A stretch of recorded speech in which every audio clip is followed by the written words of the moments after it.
నమస్తే, నేను మీ Kishore. Welcome to signature studios. Andhra Pradesh రాజకీయాలు రోజుకో మలుపు తిరుగుతున్నాయని చెప్పుకోవాలి. వైఎస్ షర్మిల కాంగ్రెస్ పార్టీలో చేరారు. అయితే ఆవిడకి ఏ పదవి ఇస్తారనేది ఇంకా నిర్ణయించాల్సిన అవసరం ఉంది. అటు పక్కన ముద్రగడ పద్మనాభం, వంగవీటి రాధ వైఎస్ఆర్ కాంగ్రెస్ పార్టీలో చేరతారని చెప్పి ఊహాగానాలు వస్తున్నాయి. సో ఈ నేపథ్యంలో అసలు ఆంధ్రప్రదేశ్లో ఎన్నికలు జరగాల్సిన ఇంకా 3 నెలల టైం ఉంది. ఎటువంటి రాజకీయ పరిణామాలు ఇంకా చోటు చేసుకునే అవకాశం ఉంటుంది?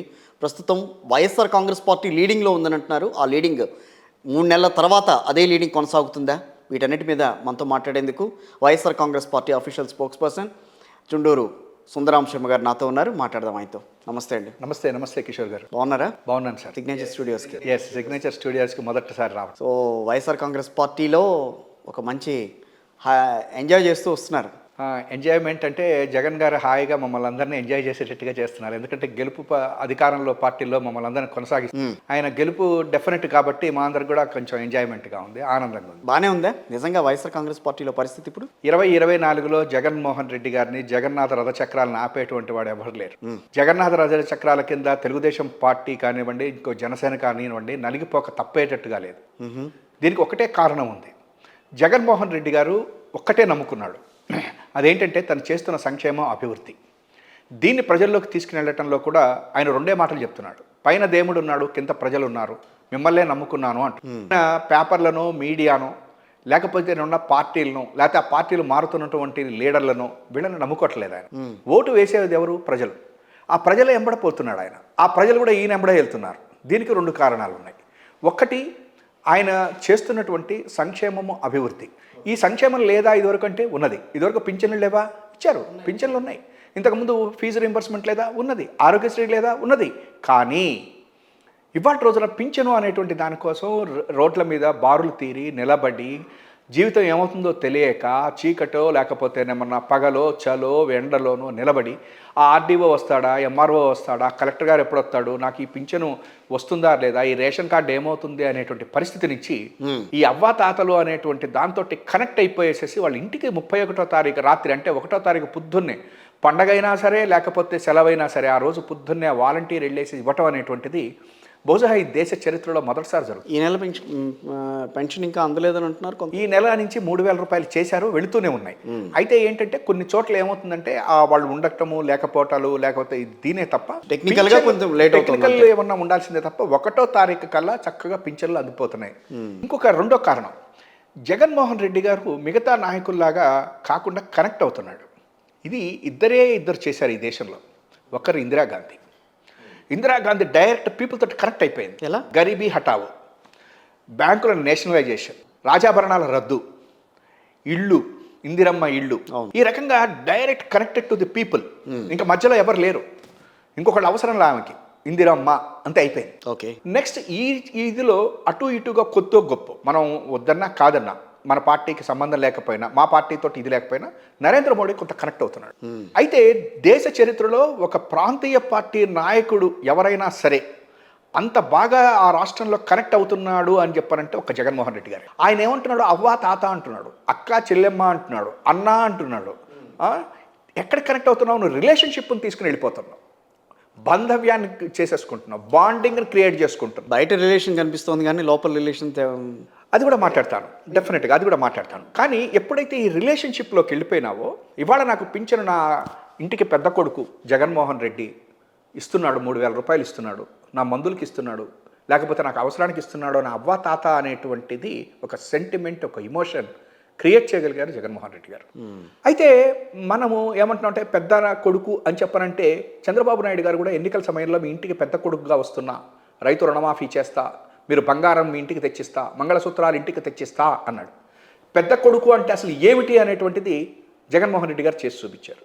చంద్రబాబు గారు సరే ఆయన హామీలు అవన్నీ పక్కన పెట్టేద్దాం, ఏం చేయలేదు, రైతు రుణమాఫీ చేయలేదు, పక్కన పెడితే నేను మీ ఇంటికి పెద్ద కొడుకుని, నేను అవ్వని, మీ అవ్వకి మనవణ్ణి, లేకపోతే తాతకి మనవణ్ణి, ఒకటికి సోదరుణ్ణి అనేటువంటి భావన connect to the people is the most essential in the politics. Okay. వాళ్ళు ఉన్నటువంటి పాలిటిక్స్లో దాంతో జగన్మోహన్ రెడ్డి గారు ఇస్తున్నటువంటి ఈ పథకాలు వీటితోటి జనం ఇదైపోయారు. మహిళలు ఇవాళ రోజున కాపు నేస్తం చూడండి, లేకపోతే చేయూత చూడండి, డైరెక్ట్గా వెళ్ళిపోతున్నాయి వాళ్ళ ఖాతాల్లోకి. ఒకప్పుడు నేను ఇన్నేళ్లలో చూసింది ఏంటంటే బిఫోర్ దిస్ 4 years జగన్ గారి యొక్క ఈ ప్రభుత్వం రాకముందు రికమెండేషన్ కావాలి, ఒక ఎమ్మెల్యే రికమెండేషన్ కావాలి, ఒక కార్పొరేటర్ రికమెండేషన్ కావాలి, లేకపోతే ఏదో ఒక పార్టీలో ఉంటే ఆ పార్టీ వాళ్ళకి ఇవ్వాలి. ఇది జనం మామూలుగా చెప్పుకునేటువంటి వాళ్ళు. ఆ పార్టీ వచ్చింది అందుకని మా పింఛన్ పోయింది, ఆ పార్టీ వచ్చింది మాకు ఈ పథకం పోయింది అనేటువంటిది చెప్పుకోవడం అనేటువంటిది మనం ఈ 4 సంవత్సరాలకు ముందు వరకు కూడా డెఫినెట్గా చూసాం. అది కాంగ్రెస్ పార్టీ కావచ్చు, తెలుగుదేశం కావచ్చు, ఎవరైనా కావచ్చు, కానీ అది మనం చూసాం. అయితే ఇవాళ రోజున వచ్చేసరికల్లా జగన్మోహన్ రెడ్డి గారు ఈ పింఛన్ల విషయంలో కానీ, అమ్మఒడి కానీ, చేయూత కానీ, కాపునేస్తం కానీ ఏ దేంట్లో అయినా సరే ప్రతిదీ ఏం చేస్తున్నాడంటే డైరెక్ట్ బెనిఫిషియరీకి అందజేస్తున్నాడు. ఈ డీబీటీ అనేటువంటిది ఇది ఇవాళ దేశం మొత్తం కూడా అవసరం. ఎందుకనంటే సంక్షేమ పథకాలు, ప్రభుత్వ పథకాలు ప్రభుత్వంలో నుంచి డైరెక్ట్ లబ్ధిదారుడికి చేకూరాలి. ఈ మధ్యలో దళారుడు ఉండకూడదు. వాడు ఎమ్మెల్యేలు రికమెండ్ చేసేటువంటి వాడికే రేషన్ కార్డు ఇస్తాను, ఎమ్మెల్యే చెప్పిన వాడికే పింఛన్ ఇస్తాను, లేకపోతే ఇంకో కార్పొరేటర్ చెప్తే అవుతాను అనేటువంటి దాని మూలకంగా దేశం ముందుకెళ్ళదు, రాష్ట్రం ముందుకెళ్ళదు. కానీ నేను అర్హత ఉన్నది అంటే ప్రతి ఒక్కడికి ఇస్తున్నాడు. వాడు తెలుగుదేశం పార్టీనా, కమ్యూనిస్ట్ అక్కడేగా తేడా వస్తుంది. ఎమ్మెల్యేలంతా అందుకునేగా మా చేతుల్లో వర్క్ లేదు, అసలు మేము ప్రజల దగ్గరికి వెళ్ళాలనంటే మాకేం తెలియట్లేదు. సో ఇదివరకు అంటే ప్రజలు ఇదిగో ఇది కావాలని మా దగ్గరికి వచ్చేవారు, కాబట్టి మేము కొంచెం వాళ్ళతో ర్యాపో ఏర్పరచుకునేవాళ్ళం. ఇప్పుడు ఆ ర్యాపో ఏర్పరచుకోవడానికి అంతా కూడా అక్కడే జరిగిపోతుంది. సచివాలయంలో మేమేం చేసేది, అసలు మేము ఉత్సవ విగ్రహాలుగా ఉన్నామని అంటున్నారు వాళ్ళు. చాలామంది కొంత ఈ మధ్య కాలంలో మీరు గమనించే ఉంటారు, ఈ షఫ్లింగు తర్వాత కొంత మార్పులు వీటి విషయంలో కొంత అందుకనే చాలామంది వ్యతిరేకతతో ఉన్నారని అంటున్నారు, 40 మంది దాకా. మీరు అన్న దాంట్లో ఒకటి ఏంటంటే నిజంగా ఇదివరకు ఎమ్మెల్యేకో ఒక కార్పొరేటరో లేకపోతే ఒక మంత్రి గారో రాగానే ఒక హవాను ఆ సార్ దగ్గరికి రికమెండేషన్ లెటర్ తీసుకుని వెళ్ళాలా, లేకపోతే కార్పొరేటర్ గారు ఇచ్చారు ఒక లెటరు మనకి పింఛన్ ఇవ్వమని, ఇది తీసుకుని ఆ ముసలామా అవ్వా తాత లేకపోతే ఇంకొకళ్ళు వాళ్ళ ఇంట్లో వాళ్ళు తిరుగుతూ ఉండేవాళ్ళు. ఈ వాలంటీర్ వ్యవస్థను పట్టుకుని వచ్చాడు. అవును, ఈ వాలంటీర్ వ్యవస్థ ఏంటి అని అడిగితే ఎగ్జాక్ట్గా అసలు ఇవాళ ఇప్పుడు తెలంగాణలో పథకాలు అమలు చేయాలి అనుకుంటున్నారు వాళ్ళు. ఏదో 6 గ్యారంటీలో లేకపోతే 210 ఎవరినో ఇచ్చారు. ఎట్లా చేయాలి? అసలు ఏ ఇంట్లో నిజంగా అర్హుడు ఉన్నాడు? అసలు ఎవరికి కరెక్ట్గా నేను ఈ పింఛన్ ఇస్తే కరెక్ట్, లేకపోతే ఎవరు మధ్యలో దళారులు ఎవరైనా తీసుకుంటారా, లేకపోతే ఈ పింఛన్లు కానిటువంటి వాళ్ళు అర్హత లేని వాళ్ళు తీసుకుంటారా అనేటువంటిది ఇప్పటివరకు రాష్ట్ర ప్రభుత్వాల దగ్గర ఎటువంటి ఇది లేదు. అదేంటి ఎప్పుడైతే ఎన్నాళ్ళు పథకాలు ఏమీ అందలేదా? పథకాలు ఎవరికి అందేవి? అందినాయిగా, అందినాయి. ఈ వ్యవహారం నడిచిందిగా. అదే అక్కడనే ఏమనేవాళ్ళు, ఏమంటే నాకు రావాలి, ఆయనకి ఏమైనా బెంచ్ కారు ఉంది కానీ శుభ్రంగా అర్హులైన వాళ్ళకి అర్హత ఉన్న వాళ్ళకి అందకపోయినా సగానికి సగం వరకు కాకపోయినా 60% అన్న అర్హులకు కొంత అంది, అర్హత లేని వాళ్ళు కూడా తీసుకున్న వాళ్ళు ఉన్నారు. అర్హులు అనర్హత వాళ్ళు తీసుకోవటం ఒక్కటే కాదు. నిజం చెప్పాలంటే ఇప్పుడు మీరు అన్నారు కాబట్టి ఒకటి చెప్తా. ఇంతకుముందు పింఛన్లు ఎంతమందికి ఇచ్చారు? 400 కోట్ల రూపాయలు నెలకు ఖర్చు ఉండేది, 33 లక్షలు 30 లక్షలు ఇచ్చారు. ఇవాళ జగన్మోహన్ రెడ్డి గారు 2,000 కోట్ల రూపాయలు పర్ మంత్ పింఛన్లకు వెళ్తుంది. 69 లక్షల మంది, 66 లక్షల చిల్లర మందికి ఇవాళ పింఛన్లు వస్తున్నాయి. అంటే ఇది ఒక్కసారిగా అర్హులైనటువంటి వాళ్ళ కిందనే మనం చూడవచ్చు. ఒక 10% 5% తీసేద్దాం, ఎందుకంటే మనం అంత ఇదిగా నేను మాట్లాడకపోవచ్చు. ఒక 5% ఏమన్నా ఎక్కడన్నా అనర్హులు ఎవరన్నా ఉన్నారేమో మనకు తెలియదు, కానీ మొత్తం నాకు తెలిసినంత వరకు 66 ఎంతమందికి ఇస్తున్నారు, అందరూ అర్హులకి ఇస్తున్నారు.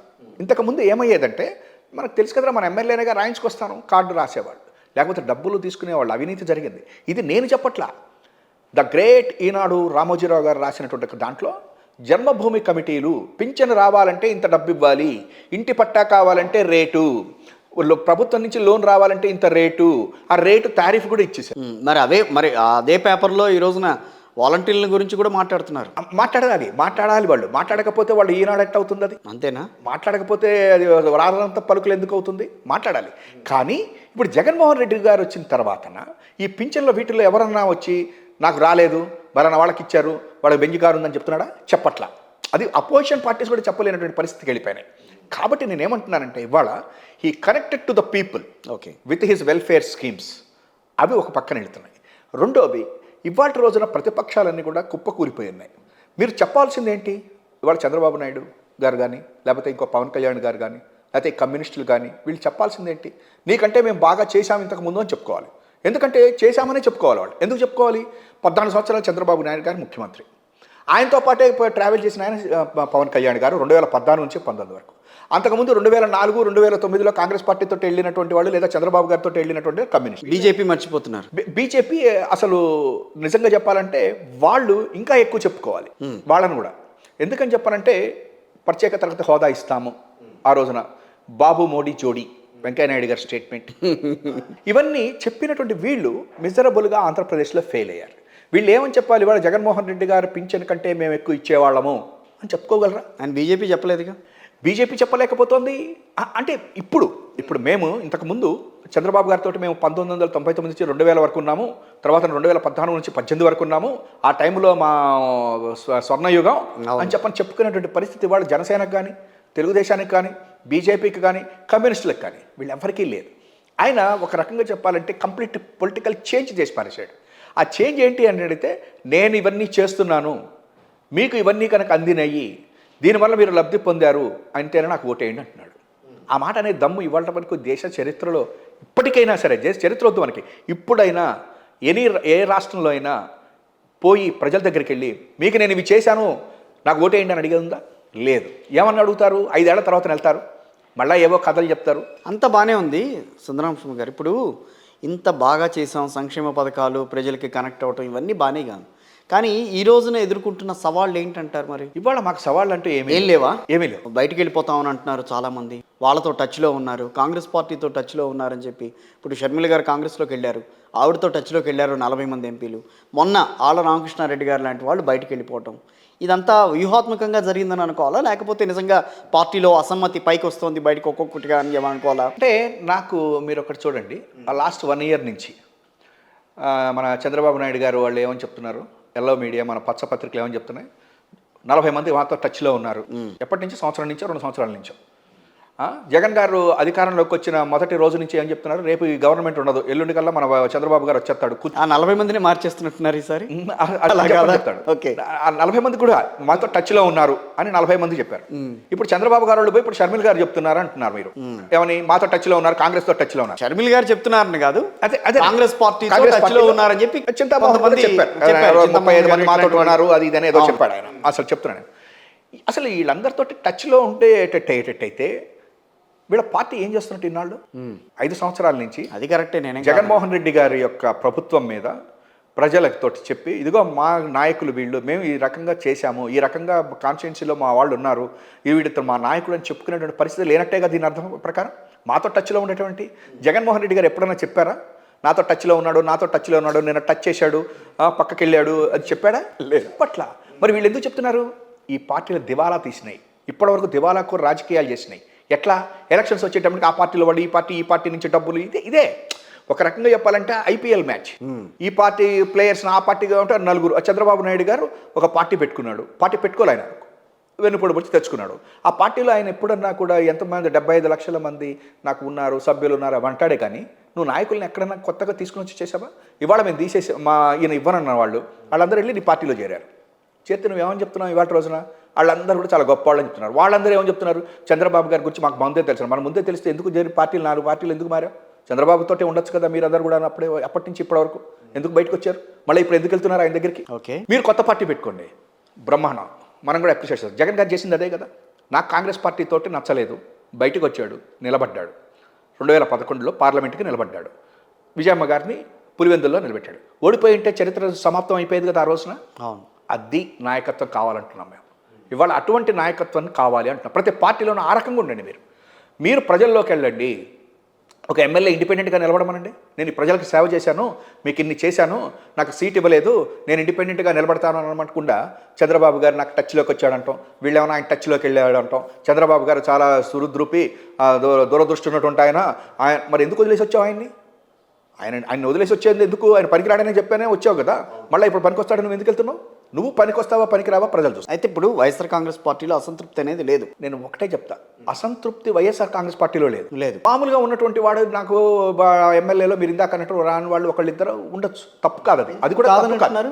అది ఎమ్మెల్యేని కాదనంటాం ఏంటి? ఇప్పుడు సిట్టింగ్ ఎమ్మెల్యేలని కాదంటాము అని అంటే ప్రతి రాజకీయ పార్టీ కూడా ఎన్నికల సమయంలో ఎవరిని నిలబెట్టాలి అనేది ఒక వ్యూహాత్మకంగా అన్ని సీట్లు గెలవడానికి వెళ్తుంది.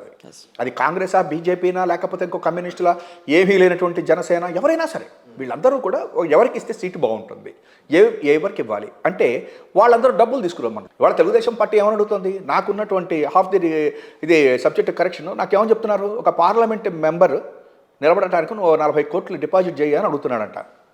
అవన్నీ కావాలి డబ్బులని. ఎందుకని? వాళ్ళు డబ్బులకి పెట్టి పోటీ చేసేవాడు లేడు వాళ్ళకి. అక్కడ అసలు పోటీ చేసేవాడు లేడు, డబ్బులు ఇచ్చేవాడు ఇంకెవడు?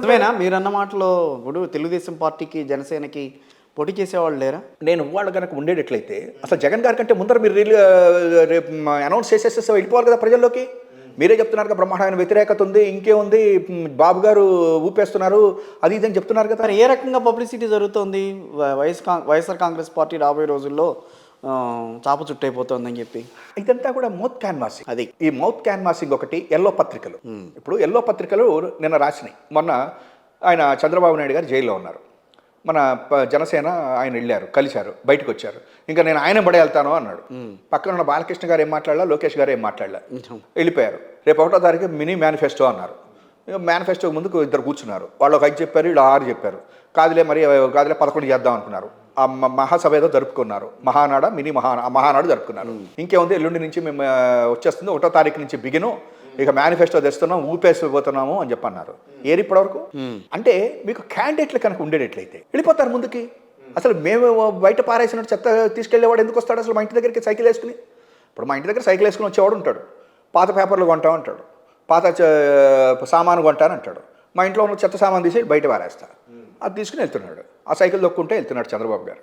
తీసుకుని వెళ్తూ ఇప్పుడు ఉచిత బస్సు ప్రయాణం, తర్వాత మహాశక్తి పథకం, మహాశక్తి అని తీసుకొచ్చారు మొన్న జరిగిన మీటింగ్. నిరుద్యోగులకు 20 లక్షల ఉద్యోగాలు ఇస్తాము. ఆ తర్వాత కొన్ని పథకాలు తీసుకొచ్చారు వాళ్ళు, దీపం పథకం ఒకటి, ఆ తర్వాత 15,000 రూపాయలు తల్లి దీవెన. సో ఇవన్నీ కూడా ఒక స్ట్రాటజిక్గా తెలుగుదేశం పార్టీ ముందుకు వస్తుందని ఏమనిపించట్లేదా మీకు? నిజంగా అవి అనౌన్స్ చేయకపోతే కూడా తెలుగుదేశాన్ని సరేలే అని ఊరుకునేవారు జనం. అదేంటి? ఎందుకంటే మీరు అన్నటువంటి మొదటి మహిళలది 1,500 రూపాయలు చొప్పున 18వ సంవత్సరం నుంచి ఇస్తాను అని చెప్పాను. అవును, అది ఇంతకుముందు పాత మేనిఫెస్టోలో ఉంది ఆల్రెడీ.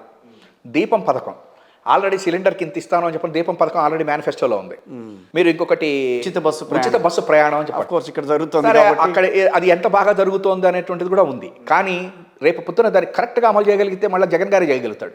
వీళ్ళ వల్ల కాదు. ఆల్రెడీ ఓ డెసిషన్ తీసుకున్నారు, అందుకనే ఆయన చేయగలుగుతాడు. ఎందుకంటే దానికి సరైనటువంటి ఇది చేసి దానికి భరించాల్సింది ఎంతో తెలుసుకుని ఆ భారం తన పైన వేసుకుని నడుస్తాడు. ఇక నెక్స్ట్ 20 లక్షల మందికి ఉద్యోగాలు కల్పిస్తాను అన్నాడు. చంద్రబాబు నాయుడు గారు వాళ్ళు కొత్తగా పార్టీ పెట్టాడా? మొదటిసారి ఏమన్నా ముఖ్యమంత్రి కోసం ఫైట్ చేస్తున్నాడా? మొదటి ఛాన్స్ ఇవ్వండి అని అడుగుతున్నాడా? మరి 14 సంవత్సరాలు 42 సంవత్సరాల పార్టీ అది తెలుగుదేశం పార్టీ, 20 సంవత్సరాల అధికారంలో ఉన్నటువంటి పొలిటికల్ పార్టీ. ఏ రోజైనా ఏ సంవత్సరం అయినా వాళ్ళ యొక్క మొత్తం 20 ఏళ్ల పరిపాలనలో ఒక 20,000 మందికి ఉద్యోగాలు ఇచ్చింది ఒక సంవత్సరంలో? మొత్తం చంద్రబాబు నాయుడు గారు 2014 నుంచి 19 వరకు 34,000 ఉద్యోగాలు మాత్రమే ఇచ్చాడు. నిరుద్యోగ భృతి ఇస్తాను అని చెప్పాడు నిన్న కూడా. మళ్ళీ మరి ఇంతకుముందు నిరుద్యోగ భృతి ఇస్తానని 3,000 రూపాయలు చెప్పలేదా? ఇప్పుడు ఏమన్నా ఇది కొత్తదా? చంద్రబాబు అన్నీ కూడాను ఎన్నికల్లో వచ్చేటప్పుడు చెప్పేటువంటివే ఇవన్నీ. ఇక రైతుల గురించి చెప్పాడు చాలా ఆనందకరంగా. రైతు రుణమాఫీ చేస్తానని ఎంతమంది రైతులు నిజంగా పాపం ఆ బంగారానికి ఇదయ్యి ఆ ఇంట్రెస్ట్లు కట్టుకోలేక కొంతమంది ఆత్మహత్యలు కూడా చేసుకున్నారు కదా. మరి 20,000 రూపాయలు ఎక్కడి నుంచి తెచ్చిస్తాడు? నెక్స్ట్ ఇవాళ రోజున ఈ రుణమాఫీ చేయవయ్యా, డ్వాక్రా రుణాలు చేస్తాను అని చెప్పని అన్నప్పుడు మొదటి సంతకాలు 5 మీద పెట్టాడు కదా. ఒక్క సంతకం అన్నా కూడా అమలుపరిచాడా? ఒక్క సంతకం, మొదటి సంతకం ఒక్కటన్నా రైతు రుణమాఫీకి ఒక కమిటీ వేసి పారేశాడు. 50,000 అన్నాడు. చివరికి 5-6 కిస్తాలు కూడా ఇవ్వాల. మీకు దీని మీద ఒక్కటి చెప్పాలి. రైతు రుణమాఫీ చెయ్యమని 5-6 కిస్తాలు లాస్ట్ వాయిదాలు పసుపు కుంకుమకు వాడేసుకున్నాడు చంద్రబాబు నాయుడు. అది బడ్జెట్ ఇచ్చేసుకున్న తర్వాత దాని మీదట్న జగన్మోహన్ రెడ్డి గారు ఏమని చెప్పారంటే మేము అది అమలు పరచము అన్నారు. అది ఆయన ఇచ్చేది ఇవ్వలేదు అని చెప్పడం జరిగింది. అయితే నేను ఇవాళ మీతోటి ఫస్ట్ టైం చెప్తా ఉన్నా, నేను first time Congress party legal cell చైర్మన్గా కేసు ఫైల్ చేశాను రైతు రుణమాఫీ ఇవ్వాలని. నేను ఏమన్నా ఛానల్స్లో కూర్చుని ఇవ్వాల్సిన అవసరం లేదు అని చెప్పి జగన్ గారి వైపు సపోర్ట్ చేస్తూ మా పార్టీ ఇచ్చినటువంటి ఒక ఇదితోటి నేను కేసు ఫైల్ చేశాను. ఫస్ట్ పిల్ ఎగెనెస్ట్ గవర్నమెంట్ అయింది బహుశా నేను ఒక్కడేనేమో, నేనే ఫైల్ చేశాను, నేనే ఆర్గ్యూ చేశాను. మా దీనికి సంబంధించిన రైతు నాయకుడి పేరు మీద పిల్ నేనే ఆర్గ్యూ చేసిన. దాంట్లో ఏమని చెప్పామంటే 50,000 ఇస్తామన్నారు, అది మీరు ఇవ్వాలి అని చెప్పని అని. న్యాయస్థానం ఏమని అడిగిందంటే జీవో ఉందా లేదా అని అడిగింది. తర్వాత గవర్నమెంట్ జీవో ఉంది అంది. జీవో ఉన్నట్టయితే ఆపరేషన్లో ఉంది కదా, మీరు ఇవ్వాల్సి వస్తుంది అంటే. దాని మీద మొట్టమొదటి చంద్రబాబు నాయుడు గారు ఉత్తరం రాశారు. ఏమని న్యాయస్థానం చెప్పినా కూడా మీరు అమలుపరచరా అన్నాడు. నాకు చాలా నవ్వు వచ్చింది. వేసింది పేరు కాంగ్రెస్ పార్టీనో ఏదో మొత్తం మీద మేము దాన్ని క్రెడిట్ తీసుకుందాం అనుకునేది ఎవరు? తెలుగుదేశం. అయితే మరి జగన్మోహన్ రెడ్డి గారికి అదేదో అంటారు చూసారా, నేను సన్యాసిని చెప్పకూడదు కానీ తిరగేసి కొట్టన్నట్ట. తాబేలు మామూలుగా పైన కొడితే ఎంత చేసినా చచ్చిపోదు, తిరగేసి కొడితే చచ్చిపోతుంది. చివరికి మేము వేసిన కేసులో అప్పుడు గవర్నమెంట్ రియలైజ్ అయ్యి వెంటనే చూసుకుని జీవో క్యాన్సిల్ చేసింది. అయిపోయింది. అంటే ఏం చేసినట్టు మనం జగన్ గారికి ఉపయోగం చేశాం కదా ఒక రకంగా తాబేలు వెనకేసుకుంటూ అని చెప్పనని ఆ రకంగా జరిగింది మొదటి కేసు. రెండోది ఇంకోటి కూడా చెప్తా, వాలంటీర్స్. అది ఇవాళ రోజున వాలంటీర్స్ని తీసేయాలి, 5,000 రూపాయలు వద్దు ఇది అని చెప్పిన మీకు న్యాయస్థానంలో కానీ ఎక్కడైనా జరుగుతుంది, బయట కూడా మాట్లాడుతున్నారు. ఇవాళ నిమ్మగడ్డ రమేష్ కుమార్ గారు సుప్రీంకోర్టులో వేశారు ఆ కేసు. ఎందుకో తెలుసా? ఆంధ్రప్రదేశ్ హైకోర్టు దీని మీద రెండో పిల్లు ఫైల్ చేసింది కూడా నేనే, వాలంటీర్స్ మీద. ఓకే. ఆ దాంట్లో మేము ఇవన్నీ అడిగాను, నేను 5,000 రూపాయలు అడిగాను, వాళ్ళ మీద ఎవరు సూపర్విజన్ చేస్తారు, ఎట్లా అపాయింట్మెంట్స్, ఇవన్నీ మేము క్వశ్చన్స్ రైజ్ చేస్తే దానికి ప్రభుత్వం చక్కటి క్లారిఫికేషన్ బ్రహ్మాండంగా ఇచ్చింది. అది చూసిన తర్వాత మా పిల్ డిస్మిస్ అయింది. ఇవాళ రోజున ఆ డివిజన్ బెంచ్ ముందు ఎప్పుడైతే అది ఆర్డర్ వచ్చిందో దాని మీద ఇంకెక్కడికి పోవాలి వాళ్ళు? సుప్రీంకోర్టుకి వెళ్ళాలి. అందుకనే వాలంటీర్ వ్యవస్థను ముట్టుకోలేకపోతున్నారు ఇవాళ వాళ్ళు. అంతే ఇవాళ జగన్మోహన్ రెడ్డి గారి యొక్క రెండింటిది మేము ఆ రోజు కాంగ్రెస్లో పార్టీలో కూర్చుని కూడా మేము బహుశా ఆలోచించామని అనుకోను నేను, అదేదో దైవ అనుగ్రహం ఆయన మీద ఇదితోటి. ఈ రెండోది వాలంటీర్స్ కూడా ఇవాళ ఎవరు కదిలించలేరు. ఇప్పుడు చాలా మంది ఏమంటున్నారు వాలంటీర్ వ్యవస్థ వాళ్ళకి ఏదో 25,000 చేస్తారని చెప్పని అంటున్నారు, నిజమేనా? నాకైతే అదే తెలీదు, కానీ 25,000 చేయకపోవచ్చు, కానీ కొంత అయితే పెంచేటువంటి అవకాశాలు అయితే ఉన్నాయి. జగన్మోహన్ రెడ్డి గారు డెఫినెట్గా వాలంటీర్ వ్యవస్థలో. కానీ ఒకానొక టైంలో వారాహి యాత్ర జరుగుతున్నప్పుడు ఫస్ట్ టైం వాలంటీర్ల మీద చేసిన వ్యాఖ్యలకి, పవన్ కళ్యాణ్ చేసిన వ్యాఖ్యలకి వైఎస్ఆర్ కాంగ్రెస్ పార్టీలో కూడా ఒక రకమైన ఆలోచన అయితే వచ్చింది. ఏంటి నిజంగానే వైఎస్ఆర్ కాంగ్రెస్ పార్టీ నేతలు కొంతమంది ఆలోచించారా అసలు ఏంటి ఇట్లా మాట్లాడుతున్నాడు? సరే, ఆయన మాట్లాడింది తర్వాత ఏంటనేది అందరికీ తెలిసింది. వాలంటరీ వ్యవస్థ మీద ఎందుకు టార్గెట్ చేశారు అన్న ఆలోచన అయితే అందరికీ వచ్చింది. మీరు ఇప్పుడు ఇందాక మనం మిస్ అయిన మళ్ళీ లింక్ పట్టుకొచ్చారు. ఇప్పుడు మంచిలో నేను పక్కకి వెళ్ళాను. వాలంటరీ వ్యవస్థ అనేటువంటి దాని ద్వారా జగన్మోహన్ రెడ్డి గారు కంప్లీట్ వ్యవస్థల మొత్తాన్ని కూడా ఇప్పుడు గ్రామ సచివాలయాలు, వార్డులు సచివాలయాలు, అవును, ఈ సెక్రటేరియట్స్ దీనికి 2,30,000 ఉద్యోగాలు ఇచ్చేయటం, వీటిని అన్నింటినీ స్ట్రెంథన్ చేయటంతో మీకు ఏమైందంటే గ్రామ స్వరాజ్యం. గాంధీ మహాత్ముడు చెప్పింది ఏంటి? గ్రామాలలోనే నీకు పరిపాలన ఉండాలి. అవును. అంతేగాని గ్రామాల్లో ఉన్నటువంటి వాడు సెక్రటేరియట్కి పరిగెత్తుకు రాకూడదు, లేకపోతే జిల్లాకు వచ్చి కలెక్టర్ దగ్గర నుంచోకూడదు. ఆ గ్రామంలోనే తన యొక్క సమస్యను సాల్వ్ చేయాలి. దట్ ఈస్ గ్రామ స్వరాజ్యం. అవును. అంటే పరిపాలన అనేటువంటిది గ్రామాలకు వెళ్ళిపోవాలి. అందుకనే ఇవాళ రోజున ఆర్బీకేలు, రైతు భరోసా కేంద్రాలు అక్కడే ఉన్నాయి. నెక్స్ట్ మన రిజిస్ట్రేషన్స్కి దానికి సంబంధించి అక్కడే ఉన్నాయి. ఇప్పుడు ల్యాండ్స్ వీటన్నిటికి సంబంధించినటువంటిది కూడా అక్కడనే జరిగిపోతుంది. నా ల్యాండ్ ఎక్కడుంది, ఏం కావాలి, నా లిస్ట్ అక్కడనే ఉంటుంది. దాని సర్వే కావాలన్నా అక్కడే చేసేస్తున్నారు, అక్కడనే చేసేస్తున్నారు. అన్నిటికంటే ముఖ్యం అసలు ఎవరికి బెనిఫిషరీస్ వీళ్ళ లిస్ట్ అక్కడనే ఉంటుంది. ఇప్పుడు ఇదిగో బలన అమ్మ ఒడి, ఇదిగో లిస్ట్ ఉంటుంది. మీరు గ్రామ సచివాలయానికి వెళ్తే లిస్ట్ ఉంటుంది. ఏ అమ్మాయికి ఎవరికి వచ్చింది, ఏ ఇంట్లో వాళ్ళకి వచ్చింది, ఎవరి పిల్ల ఎవరు, అన్నీ మీకు అక్కడ ట్రాన్స్పరెన్సీ, అకౌంటబిలిటీ.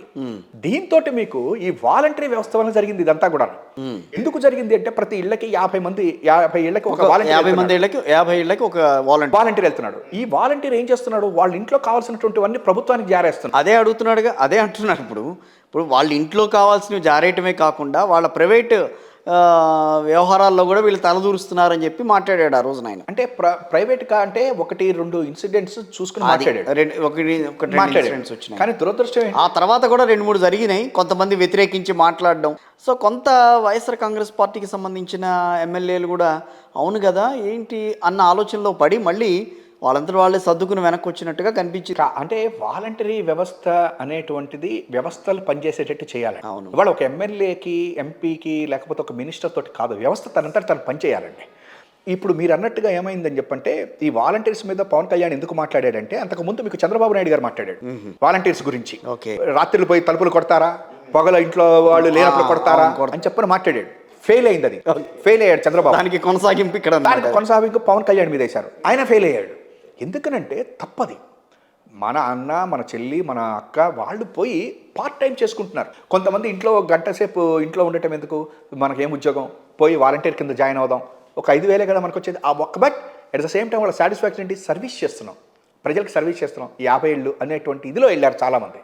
నాకు ఒకళ్ళు 2 పెద్ద ముసలాళ్ళు చెప్పారు, హాయిగా చక్కగా వస్తాడు బాబు, మా ఎప్పుడైనా ఏదన్నా ఇంట్లో బాబు నాకు ఊరికి వెళ్తున్నాను ఆయన ఇట్లా చెప్తే కూడా మాకు అన్నీ. అంటే వాలంటీర్ అనేటువంటి అతన్ని కనెక్ట్ చేసి పారేశాడు.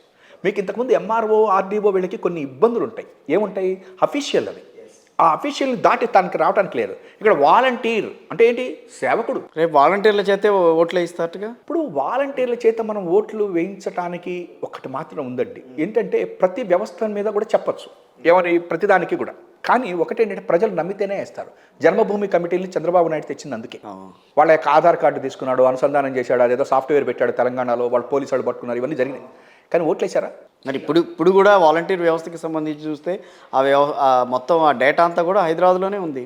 అంటే అది ప్రభుత్వం నిర్వహిస్తుందండి. చంద్రబాబు సమయంలో కూడా యాక్చువల్గా ఉన్నది అది నిజమేనా? అది మన చంద్రబాబు నాయుడు సమయంలో కూడా ఎవరి సమయంలో అయినా సరే, ఏ ప్రభుత్వంలో అయినా సరే దాన్ని మెయింటైన్ చేసేటువంటిది ప్రైవేట్. ఈ మాట కూడా మాట్లాడారు వాళ్ళు. మీ వ్యవహారం అంతా కూడా అక్కడ హైదరాబాద్లో దాచుంచారు. ఇప్పుడు దాచుకోవటానికి ఇవాళ రోజునండి ప్రతి పొలిటికల్ పార్టీ దగ్గర కూడా, ఇప్పుడు నేను చంద్రబాబు నాయుడు గారు వాళ్ళు ఇంటింటికి వెళ్ళారు. కొంతమంది ఎగబడ్డారు. వాళ్ళ ఫోన్ నెంబరు, మీకు ఓటీపీ వస్తుంది చెప్పండి, ఇవన్నీ అడిగారు. ఇప్పుడు మిగతా చోట్ల కూడా జరుగుతున్నాయి ఇవాళ ఓటీపీ. ఇప్పుడు ఎందుకండి, ఇప్పుడు నేను పేపర్లో చదివాను, తెలంగాణలో ఇప్పుడు మీరు పోయి అప్లికేషన్ ఇవ్వాలి పింఛన్కో లేకపోతే ఏదో పథకానికి. ఏం అడుగుతున్నారు వాళ్ళు? మీ ఆధార్ నెంబర్ అడుగుతున్నారుగా, మీ ఫోన్ నెంబర్ అడుగుతున్నారుగా. మరి ఇంకేంటండి, ఇంకా మేము చేసింది కొత్తదే ఉందండి. చంద్రబాబు చేసింది వేరు. చంద్రబాబు గారు ఏం చేశాడంటే ఈ కార్డుతోటి ఓటర్స్ లిస్టుకి చేసేసి ఎవరు మనకి పనికొస్తారు, మన శ్రేయోభిలాషులు ఈనాడు పేపర్ కొంటున్నారా, ఆంధ్రజ్యోతి పేపర్ కొంటున్నారా, ఇవన్నీ చేసి వాళ్ళ ఓట్లు తొలగించడం కోసం అని చెప్పని ఆ ఫామ్ 7 ఫామ్ 6 ఏదో ఫైల్ చేసి గొడవ చేయబోయారు. సాక్షి పేపర్ చేయబోయారు.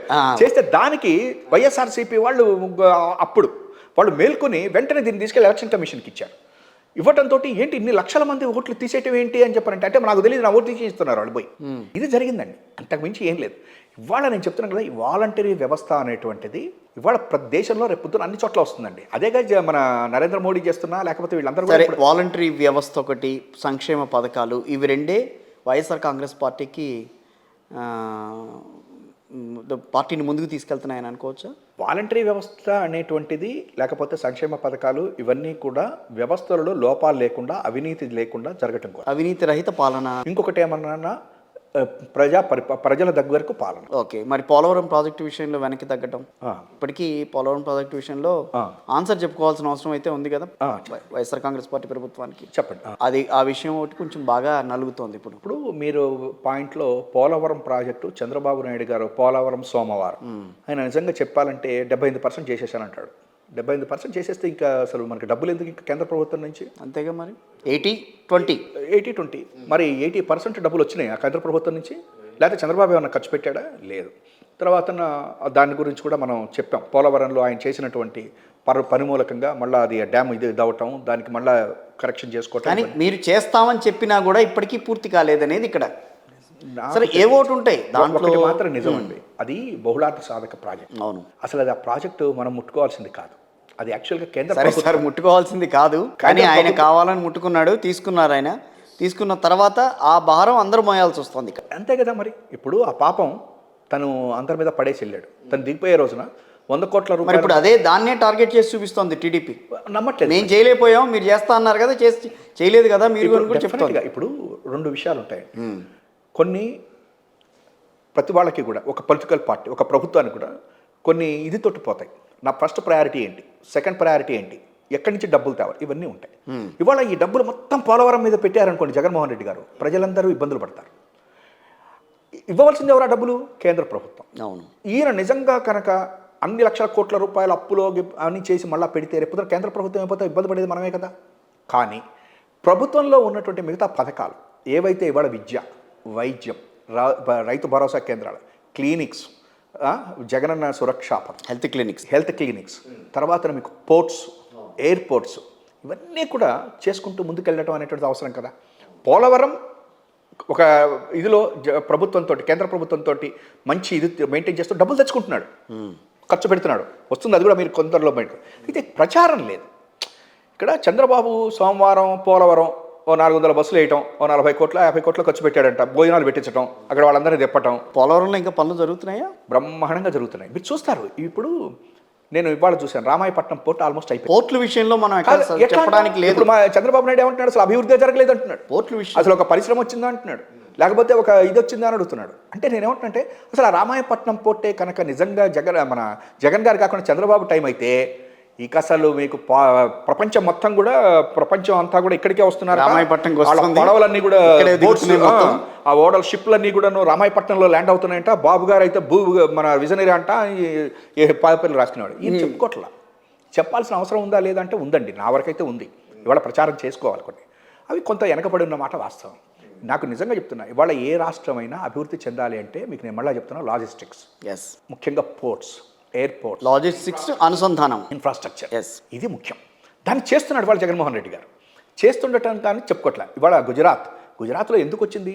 కాండ్లా, ముంబై, పిపావా, ఇవన్నీ పోర్ట్స్ డెవలప్ చేసేసాడు ఎవరు? మన మోడీ గారు చేసేసి మీకు మొత్తం కనెక్షన్స్ ఇచ్చేశాడు. మీకు దాంతో ఏమైపోయింది? ఒక్కసారిగా అందుకుంది లాజిస్టిక్స్. అక్కడ వస్తుంది, మీకు ఎక్కువ ఎంప్లాయ్మెంట్ జనరేట్ అవుతుంది. అది ఇప్పుడు జగన్మోహన్ రెడ్డి గారు చేస్తున్నాడు. ఇవాళ రామాయపట్నం అయిపోతుంది. మచిలీపట్నం పోర్టు ఏమైందండి? నవయుగ వాళ్ళకి ఇచ్చాడు కదా చంద్రబాబు నాయుడు. మరి 5 సంవత్సరాలు చేశాడా? ఎందుకని కాలేదండి? రామాయపట్నం ఇవాళ రోజున జూన్ 22 ఎప్పుడో జూన్ 22 సంవత్సరంలో ఇస్తే మరి ఇవాళ అప్పుడే ఎట్లా పూర్తి అయిపోతుందండి? మరి 2 సంవత్సరాలు లోపలే పూర్తి చేస్తున్నారు. రేపు జూన్ కాదు, ఈ డిసెంబరు, ఈ జనవరి ఫిబ్రవరికి అయిపోతుంది అంటున్నారు. రేపు ఇనాగ్రేషన్ కూడా ఉందంటున్నారు. మరి ఇంత తొందరలో ఎట్లా చేయగలిగాడండి? మచిలీపట్నం పోర్టు మరి 5,000 కోట్ల రూపాయలు ఇదే అని చెప్పిన దాని మీద గొడవ కూడా జరిగింది కదా నవయుగ పోర్టు వాళ్ళతోటి. వాళ్ళు కోర్టుకు కూడా వెళ్ళారు కదా. సరే, కోర్టు తర్వాత నా ప్రభుత్వానికి ఇచ్చేయటం ఇవాళ మరి అంత స్పీడ్గా ఎట్లా జరుగుతుందండి? ఇవాళ భోగాపురం ఎయిర్పోర్టు నీకు ఎన్ని ఏళ్ల నుంచి చంద్రబాబు నాయుడు గారిని చేశారండి? ఎన్నిసార్లు వంకర్లు టింకర్లు తిప్పాడండి? మరి ఇవాళ ఎందుకు అవుతుందండి అంత స్పీడ్గా? నేనేమని చెప్తున్నానంటే, ఇవాళ జగన్మోహన్ రెడ్డి గారు చేస్తున్నటువంటిది ఏంటంటే ఈజ్ కంప్లీట్లీ ఇది చేసుకుంటూ వెళ్తున్నారు. ఆయన చాలా జాగ్రత్తగా అభివృద్ధితో పాటు సంక్షేమం చేస్తున్నాడు. ఇంకొకటి చెప్తానండి, బ్లూ ఎకానమీ అనేటువంటిది రేపు దేశం కాదు ప్రపంచం చూస్తున్నటువంటిది. ఇది బ్లూ ఎకానమీ అంటే కంప్లీట్గా ఇంకా ఓషన్, అక్కడ వచ్చేటువంటి రిసోర్సెస్ తోటి ఇంకా డెవలప్మెంట్స్ జరుగుతాయి. అది 975 కిలోమీటర్ల తీర ప్రాంతం ఉన్నటువంటి ఆంధ్రప్రదేశ్ ద బెస్ట్ వన్. దీన్ని నేను చెప్పట్లా. విశాఖపట్నంలో జరిగినటువంటి మొన్న దీంట్లో గ్లోబల్ సమ్మిట్లో మాట్లాడిన ఏకైక వ్యక్తి ఎవరో తెలిసిన? ముఖేష్ అంబానీ గారు.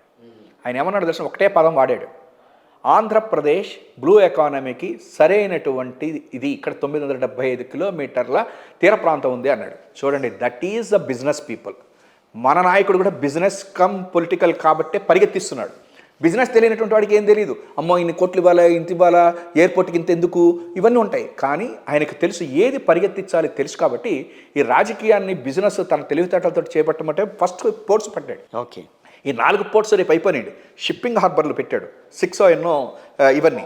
ఈ వీటితో మీకు ఏమవుతుందంటే ఎంప్లాయ్మెంట్ జనరేషన్ అవుతుంది. రెండోది, అంబానీ గారు ఆ మాట అన్నాడు అంటే ఊరికి అనలా, ఇతను చూస్తున్నాడు, మొత్తం ఇచ్చేస్తున్నాడు. Next blue economy is going to be the next ఇదన్నమాట, బేస్ అవుతుంది ప్రపంచానికి.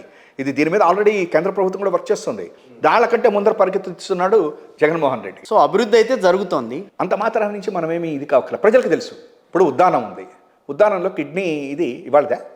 చంద్రబాబు నాయుడు మరి 40 ఏళ్ళ నుంచి ఎమ్మెల్యే. పవన్ కళ్యాణ్ గారు కూడా వెళ్ళాడు అక్కడికి. పవన్ కళ్యాణ్ కూడా వెళ్ళాడు. మరి ఆ ప్రభుత్వంలో ఉన్నప్పుడు వెళ్ళాడుగా పవన్ కళ్యాణ్ కూడా. మరి వెళ్ళినప్పుడు అన్నా చేసేయాలి కదా, చేశారా? మరి ఇవాళ 700 కోట్లు ఖర్చు పెట్టాడుగా, 85 కోట్ల రీసెర్చ్ చేయండి హాస్పిటల్ పెట్టాడు కదా, ఇప్పుడు ఇది కూడా చేసేసాడు కదా. మరి ఎవరికి ఉంది ఆ దమ్ము? చేయాలిగా, చేసేసాడుగా. ఎలక్షన్స్లో మళ్ళీ ఇంకొంచెం కట్టాను, ఇంకొంచెం రేపు పొద్దున మళ్ళీ అనలేదుగా. ఉద్దానంలో చేశాడు కదా. హాస్పిటల్స్, నేను ఇది ఒక్కటి చెప్తాను మీకు, విద్యా వైద్యంది ముఖ్యంగా చెప్తాను. ఈ కార్పొరేట్ కాలేజెస్ వచ్చిన తర్వాత నేను అప్ టు 83 వరకు, నా డిగ్రీ అయింది 82 అయిపోయింది నాది. అప్పటి వరకు మేము ఈ మేనేజ్మెంట్ కోట, క్యాపిటేషన్ ఫీజు అని గొడవలు చేస్తుండేవాళ్ళం. I was a college union president, మా టీజేపీఎస్ కాలేజ్ గుంటూరు. ఇప్పుడే కదా మండల్ కమిషన్ రావటం, మండల్ తర్వాత వచ్చినట్టు 86 అంటే అవన్నీ అది అది అది అది ఒక పక్క అండి. ఓకే, ఇది ఇక్కడ ఏంటంటే ఏమైందంటే క్యాపిటేషన్ ఫీజు అంటే ఏంటి, డబ్బులు కట్టే సీట్లకి వీటికి మేము గొడవ చేసేవాళ్ళం. వద్దు, మాకు మెరిట్ మీద ఇవ్వాలి, అందరికి ఇవ్వాలి, ఈ మేనేజ్మెంట్ కోటా ఏంటని గొడవ చేసేవాళ్ళం. చివరికి చంద్రబాబు నాయుడు గారు అంటే వీళ్ళు వచ్చిన తర్వాత కార్పొరేటీకరణ అయిపోయింది. పిల్లవాడు పుట్టక ముందే రిజిస్టర్ చేసుకోవాలి, వాడు ఐఏఎస్ఆ ఐపీఎస్ఆ, 1 లక్ష రూపాయలు ఫీజులు కట్టాలి. అదే విద్యా విధానం ఇవాళ జగన్మోహన్ రెడ్డి గారు చేస్తుందా? ఇవాళ 70,000 కోట్ల రూపాయలు విద్యకి ఖర్చు పెట్టినటువంటి ఎనీ ముఖ్యమంత్రి, ఏకైక ముఖ్యమంత్రి జగన్మోహన్ రెడ్డి గారేగా. ఏ రాష్ట్రమైనా తీసుకోండి, విద్యకి ఖర్చు పెట్టడం మన వాళ్ళు ఎప్పటి నుంచో చెప్తున్నారు. విద్యకి వైద్యానికి ఫ్రీ చేయండి, ఇది చేస్తే మీకు అవినీతి లేదు. ఇవాళ 1 కోటి రూపాయలు కడితే నీకు మెడిసిన్ సీట్ వస్తుంది. కానీ ఇవాళ నిన్న 750 సీట్లు వచ్చేసినాయి. 5 హాస్పిటల్స్ ఓపెన్ అయిపోయినాయి. రేపు 25 కల్లా వచ్చేసరికి 17 అయిపోతాయి. మీకు ఇంజనీరింగ్ కంటే కూడా మెడిసిన్ చదవటం తేలికైపోతుంది. చదువుకోవాలి అనుకున్న కోరుకున్నటువంటి మెడిసిన్ విషయంలో నేను మొన్న మార్కాపురం వెళ్ళాను. ఒంగోలులో ఉంది కాలేజ్, యాక్చువల్గా మెడిసిన్ కాలేజీ, మెడిసిన్కి సంబంధించి. మార్కాపురంలో కూడా దాదాపు 500 కోట్లతో 575 కోట్లతో కాలేజీ కడుతున్నారు. ఆ లోకల్ ఎమ్మెల్యేతో మాట్లాడడానికి వెళ్ళినప్పుడు చూసాం. చాలా పెద్దది అది. 150 సీట్లు 200 సీట్లు ఏదో వస్తున్నాయి దాంట్లో ఆ కాలేజీకి అని అన్నారు. మరి అక్కడే ఉండగా ఇక్కడ 100 కిలోమీటర్లు తేడా ఉంది. ఆ 100 కిలోమీటర్లు ఇక్కడ దగ్గర ఉన్న వాళ్ళు వెళ్ళడానికి ఇబ్బంది అవుతుందనే ఉద్దేశంతో ఇక్కడ కాలేజీ కడుతున్నాం. 575 కోట్ల దాకా దీనికి వెచ్చించాల్సి వస్తుంది, బాగుందని అన్నారు. సో అలాంటి కాలేజీలు నిజంగా మీరు చెప్పిన దాంట్లో కొంత వాస్తవం అయితే కనిపిస్తోంది. ఇంత అభివృద్ధి జరుగుతున్నా, ఇంత చేస్తున్నా కూడా ప్రతిపక్షాలు మాట్లాడే దాన్ని కరెక్ట్గా అడ్రస్ చేయలేకపోతుంది, ఈ అభివృద్ధిని అడ్రస్ చేయలేకపోతుంది అధికార వైఎస్ఆర్సీపీ అన్న దానికి మీరు ఇచ్చే సమాధానం? ఒకటి, ప్రతిపక్షాల గురించి ఎప్పుడు పట్టించుకోవద్దు. కారణం ఏంటంటే ప్రతిపక్షంలో కూర్చున్నాం కాబట్టి విమర్శలు చేయాలి అనేటువంటిది చంద్రబాబు నైజం. తన అధికారంలో ఉన్నప్పుడు ఏమన్నా అన్నీ బ్రహ్మాండంగా జరుగుతున్నాయని రాయటం అనేటువంటిదే ఆ పచ్చపత్రికల యొక్క నైజం. వాళ్ళ జర్నలిజంతో సంబంధం లేదు వాళ్ళకి. బాబు గారు అధికారంలో ఉండాలి, బాబు గారు ఏం చేసినప్పటికీ కూడా అది దేశం కోసం చేశాడు అనేటువంటిది రాసేటువంటి దేశమే, రాష్ట్రం కూడా కాదు, దేశంలో రాస్తారు వాళ్ళు. It's a fact. నేను చెప్తున్నా, రాష్ట్రానికి కాదా? రాష్ట్రానికి కాదు, వాళ్ళు దేశంలో అయిపోయింది. ఎన్డీ కన్వీనర్ ఇవన్నీ అయిపోయినాయి కదా. అంటే నేను ఇది ఒక్కటి చెప్తా ఉన్నా. అమరావతి ఇది జరుగుతుంటే నేను I went to question for some case. Okay. My client has asked me ఏమనంటే, అమరావతి బ్రహ్మాండంగా డెవలప్ అయిపోతుంది, మనం కూడా అక్కడ ఏమన్నా తీసుకుంటే ఇన్వెస్ట్మెంట్ చేయాలని అన్నాడు. నాకు ఫస్ట్ అర్థం కాదు. అమరావతి ఎక్కడుందో తెలుసా అన్న. నో యూ సీ అన్నాడు. పేపర్స్ మీకు పెద్ద పెద్ద ఇవి అవన్నీ టవర్స్ కట్టేసేయటం, ఇవన్నీ మీకు దేశం ఏంటి ప్రపంచం దాటి వెళ్ళిపోయినాయి అవన్నీ. అమరావతి ఇదంతా అమరావతి అంటే ఓహో నిజంగా ఇట్లా అయిపోయిందా అమరావతి, నేను వెనకబడిపోయానా అనేటట్టుగా చేశాడు. ఏమీ లేదు. నేను చెప్పిన అమరావతి అంటే ఏం లేదు, గుడి ఉంది అక్కడ, నువ్వు వస్తే తీసుకెళ్దా దండం పెట్టిస్తాను తప్ప ఏం లేదన్న. నమ్మలా ఆయన. తర్వాత నేను ఎంక్వైరీ చేశాను, నవ్వి ఇదేంటి అన్నాడు. అదే చంద్రబాబు, మీ అందరికీ తెలియంది, మావాడు దేశం దాటి ప్రచారం ఉంటుంది, మీరందరూ ఏమన్నా ఇక్కడ ఏదో జరిగిపోతుంది అనుకుంటారు, కానీ ఇక్కడ ఏం జరగదు. అందుకనే ఆయనకి ఏంటంటే మేము ఓట్లు వేయము, మీరు ఓట్లు వేస్తుంటారు, ఎందుకంటే మీకు ఎటు ఓటు హక్కు లేదు కాబట్టి మాకు ఇబ్బంది లేదు, ఇక్కడ వేసేటువంటి మేము ఓట్లన్నీ మా జగన్మోహన్ రెడ్డికి వేస్తారు అని చెప్పా. అయితే మీరు ప్రచారం లేకపోయిన మాట మాత్రం వాస్తవం. ఈ లాజిస్టిక్స్ విషయంలో ఒప్పుకుంటున్నారా గట్టిగా? ప్రచారం చేసుకోవాలి. జగన్మోహన్ రెడ్డి గారు దాని మీద కూడా దృష్టి పెట్టాలి. ఎందుకనంటే ఇది ప్రభుత్వం చేస్తున్నటువంటిది ప్రజలకే కాదు ప్రపంచానికి తెలియాలి. ఇవాళ ఆయన చేస్తున్నటువంటి పింఛన్ల వ్యవస్థ కానీ, వాలంటరీ వ్యవస్థ కానీ, గ్రామ సచివాలయాలు కానీ, ఈ రైతు భరోసా కేంద్రాలు కానీ, ఇవన్నీ దేశం కాదు ప్రపంచం అందరికీ కూడా తెలియాలి. తెలియటం అంటే ఇదేదో ప్రచారం కోసం కాదు, to implement in there states. ఇవాళ రోజున కొంతమంది కేరళ నుంచి అక్కడి నుంచి వచ్చి విద్యా విధానం బాగుంది అని చెప్పని వెళ్తున్నారు. అది నువ్వు చెప్పకపోతే ఎట్లా? మనం చెప్పాలి. కాబట్టి ప్రచారం చేసుకోవటం లేకపోవటం మూలకంగా ఇంకొక తప్పేంటి, ఇప్పుడు నాడు నేడు మీరు చేసిన స్కూల్స్కి సంబంధించే అక్కడ ఢిల్లీలో కూడా వాళ్ళు కూడా దాన్ని రెనోవేట్ చేసుకుంటూ ఆ పద్ధతిలో వెళ్ళారు. దానికి ముఖ్యమంత్రి కేసీఆర్ గారు కూడా అప్పుడు ఆయన కూడా అక్కడికి వెళ్ళారు. ముఖ్యమంత్రి కేసీఆర్ గారు పంపించినటువంటి వాళ్ళు కూడా మన ఆంధ్రప్రదేశ్ వచ్చారు. తెలంగాణలో కూడా బ్రహ్మాండం రైతు నాకు తెలిసి మధ్యప్రదేశ్కి సంబంధించి శివరాజ్ చౌహాన్ కూడా వచ్చారు, పంపించాడు. అందరూ వచ్చారు చాలామంది. అయితే అది నేనేమంటానంటే ఈ ప్రచారం చేయాలని ఎందుకంటున్నానంటే ఇది ముఖ్యం. ప్రచారం చేయటం వలన జగన్మోహన్ రెడ్డి గారికి అక్కడ ఓట్లేమి, వాళ్ళు ఎవరు ఓటు వేయరు మనకి. ఇక్కడ ఆయన నమ్ముకున్నది ఇక్కడ ప్రజలనే. ఈ ఆంధ్రప్రదేశ్ డెవలప్మెంట్ చేయాలనే ఆయన కోరిక. కానీ దేశం మొత్తం కూడా ఇంప్లిమెంట్ చేయాలి కదా, భారతదేశం ముందుకెళ్ళాలి కదా. మన రాష్ట్రం ముందుకెళ్ళింది. వాళ్ళ నాడు నేడు మూలంగా విద్యాలయాల్లో వాళ్ళ గవర్నమెంట్ స్కూల్స్ వచ్చేసినాయి. రేపు మెడికల్ కాలేజీకి నేను ₹1 కట్టకుండా నెక్స్ట్ వచ్చేటువంటి జనరేషన్ హాయిగా మామూలుగా చదువుకుంటాయి. రేపు పొద్దున్న ఇంకా ఈయన కనుక మళ్ళీ ఇంకొక 2-3 సార్లు ముఖ్యమంత్రి అయ్యాడు అని చెప్పండి, అసలు ఫ్రీ సర్వీస్ అంటాడు. మెడిసిన్ సీట్ నువ్వు చదువుకుంటానంటే జాయిన్ అయి ఉంటాడు, మెరిట్లో రండి అంటాడు. సరే రిజర్వేషన్స్ అవి పక్కన పెట్టాడు, అది కాదు అంటాడు. నీకేమైపోతుంది? ఇంకా నేను అవినీతి ఎందుకు వస్తుంది నీకు? ఒక ఎంప్లాయీ తన పిల్లవాడిని చదివించుకోవాలి అంటే ₹1 మెడిసిన్ సీట్కి కట్టాలి. అవినీతి చేస్తున్నాడు. నాకు కూతురు కొడుకు మెరిట్ ఉంది, అవసరం లేదు నాకు అంటే ఇంకో డబ్బు సంపాదించాల్సిన అవసరం ఏముంది? అంటే ఉద్యోగస్తులు అట్లా కరప్షన్ అనేటువంటిది ఉండదు, కరప్షన్ లేకుండా ఉంటుంది. అవినీతి రహిత పరిపాలన అంటే ఏంటంటే నీకు ప్రతివాడికి విద్య వైద్యం ఈ రెండు మీరు ఫ్రీగా, అంటే ఇప్పుడు ఇవాళ జగన్ గారు ఏం చేయబోతున్నాడో అది చేసేయండి మీరు. కరెక్టే శర్మ గారు, ఇప్పుడు చెప్పేది బాగానే ఉంటుంది. సరే ప్రజల్లోకి వెళ్తుందా లేదా అనే విషయంకి మీరు దాని క్లారిటీ ఇచ్చారు, ఎట్లా వెళ్తుంది అసలు ఏం చేస్తున్నారని. మూకుమ్మడి దాడి ఏంటి ఇప్పుడు? అంటే మూకుమ్మడి తెలుగుదేశం పార్టీ, అటు పక్కన జనసేన, ఇప్పుడు బీజేపీ, ఆ తర్వాత రేపు రాబోయే రోజుల్లో జేడీ గారు ఆయన పార్టీ వచ్చింది, ఆ తర్వాత సరే వామపక్షాలు ఎట్లాగూ ఉన్నాయి, అదైన తర్వాత ఇప్పుడు కాంగ్రెస్ పార్టీ కూడా డైరెక్ట్గా ఫ్యామిలీకి సంబంధించిన ఒక వ్యక్తిని తీసుకుని వెళ్ళి రేపు ప్రెసిడెంట్ చేస్తాము, లేకపోతే ఏపీసీసీ ప్రెసిడెంట్గా చేసుకొస్తాము పార్టీని మేము అక్కడ కూడా మేము మళ్ళీ ప్రత్యేక హోదా నినాదంతో కాంగ్రెస్ పార్టీ ముందుకు వస్తుందని చెప్పి 10 ఏళ్ల తర్వాత కాంగ్రెస్ పార్టీ మళ్ళీ కథన రంగంలోకి వస్తుంది. మరి మీరు కూడా ఇదివరకు కాంగ్రెస్లో ఉన్నారు కాబట్టి దీన్ని ఏ రకంగా చూడాలన్నట్టారు? ఇది ఇప్పుడు కాంగ్రెస్ పార్టీ ఎప్పుడైతే నేను నా కాళ్ళతోటి నడవలేక వాళ్ళ కాళ్ళు వీళ్ళ కాళ్ళతోటి చేతులేసి ఎట్లా కొట్లా నడవాలని అనుకున్నారో ఆ రోజునే సమాప్తం అయింది పార్టీ, కాంగ్రెస్ పార్టీ. లేకపోతే మరి ఆవిడ ఇప్పుడు ఏపీసీసీ ప్రెసిడెంట్ చేస్తామని గట్టిగా చెప్తున్నారు. ఇప్పుడు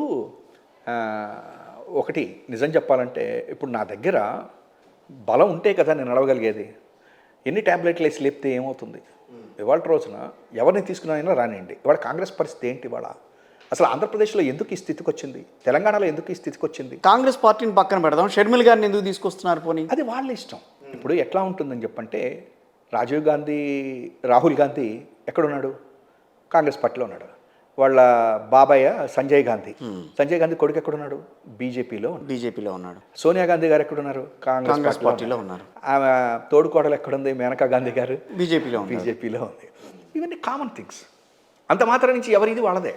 ఇప్పుడు జగన్ గారి యొక్క ఇది జగన్ గారిదే. ఆయన వెళ్ళి ఇంకో పార్టీలో చేరాడు. ఆ రోజున కాంగ్రెస్ని ఎదిరించాను, కాంగ్రెస్ నుంచి బయటకు వచ్చాను, పోయే పార్టీలో చేరాడా? తన సొంత పార్టీ పెట్టుకున్నాడు.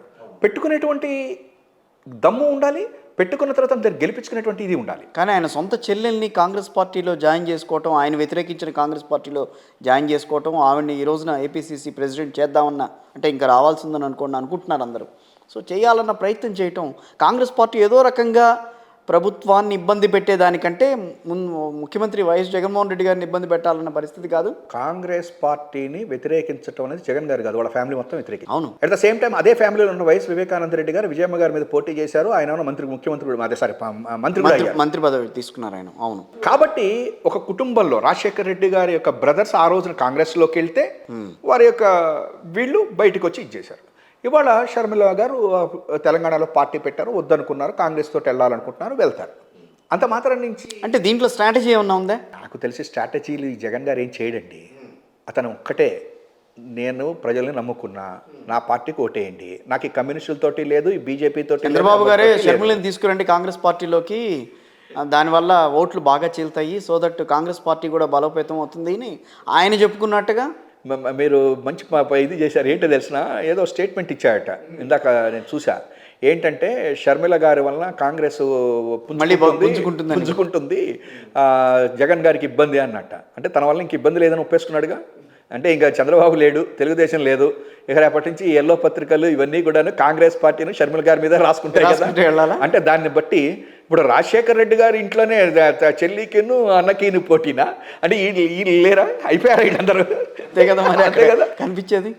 మరి అదే కాంగ్రెస్ పార్టీని భూస్థాపితం చేయమన్నాడు కదా చంద్రబాబు నాయుడు గారు. వైరి సిద్ధాంతం కలిసి ఉండొచ్చు, మేము మళ్ళీ బయటకు కావాలంటే మా అక్కర్లేదు భూస్థాపితం చేయమని చెప్పచ్చు. 2019లో కలిసి వచ్చారు, 18లో కలిశాడు కదా, తెలంగాణ ఎన్నికల్లో కలిశాడు, వదిలేసి ఇప్పుడు బయటకు వచ్చానని కూడా చెప్పట్లేదు. ఒక్క డైలాగు, షర్మిల గారి వల్ల కాంగ్రెస్ పార్టీ ఆంధ్రలో పుంజుకుంటుంది అంటే నీ పార్టీ పోయిందనే కదా నువ్వు చెప్పేది అర్థం. నువ్వేమనాలి? ఏ పార్టీ వచ్చినా నాకు ఆ భార్య బాగానే ఉంది అంటే ఇంకొకటి, అసలు ఆయన ఏమనాలి? ఎన్ని పార్టీలు వచ్చినా ఎవరు వచ్చినప్పటికీ కూడా పోటీ నాకును జగన్కే అని అనాలి. కానీ ఆయన ఏమంటున్నాడు? నాకు పోటీ లేడు, నేను జగన్ గారి ముందు ఆగను, అయిపోయాం మేమంతా. అంటే ఇండైరెక్ట్గా ఏంటంటే రేపు నేను కూడా కాంగ్రెస్ పార్టీతో కలిసి వెళ్తాను అన్నట్టుగా చెప్పినట్టుంది కదా. అందుకనే వీళ్ళందరూ కలిసి రావటం కూడా అతనికి ప్లస్ పాయింట్ జగన్ గారికి. ఎందుకంటే 14 ఏళ్ళు సరే ముఖ్యమంత్రి 14 ఏళ్ళు చేయటం. ఇప్పుడు ఇవాళ పట్నాయక్ ఉన్నారండి, పక్కనే నవీన్ పట్నాయక్ ఉన్నారండి. ఆయనకంటే ఈయన గొప్పడు కాదుగా, కానీ ఈయన నేను దేశంలో సీనియర్ లీడర్ని అంటాడు. మరి ఆయన ఎన్ని నుంచి గెలుస్తున్నాడు? ఆయన ఎవరితోటన్నా ఆయన అట్లాగే పోతున్నాడు కదా. అంతే, అది కావాలి. జ్యోతి బసు 18 సంవత్సరాలు చేశాడు, ఎవరన్నా తొలికాడా? ఈయనలాగా మాట్లాడా?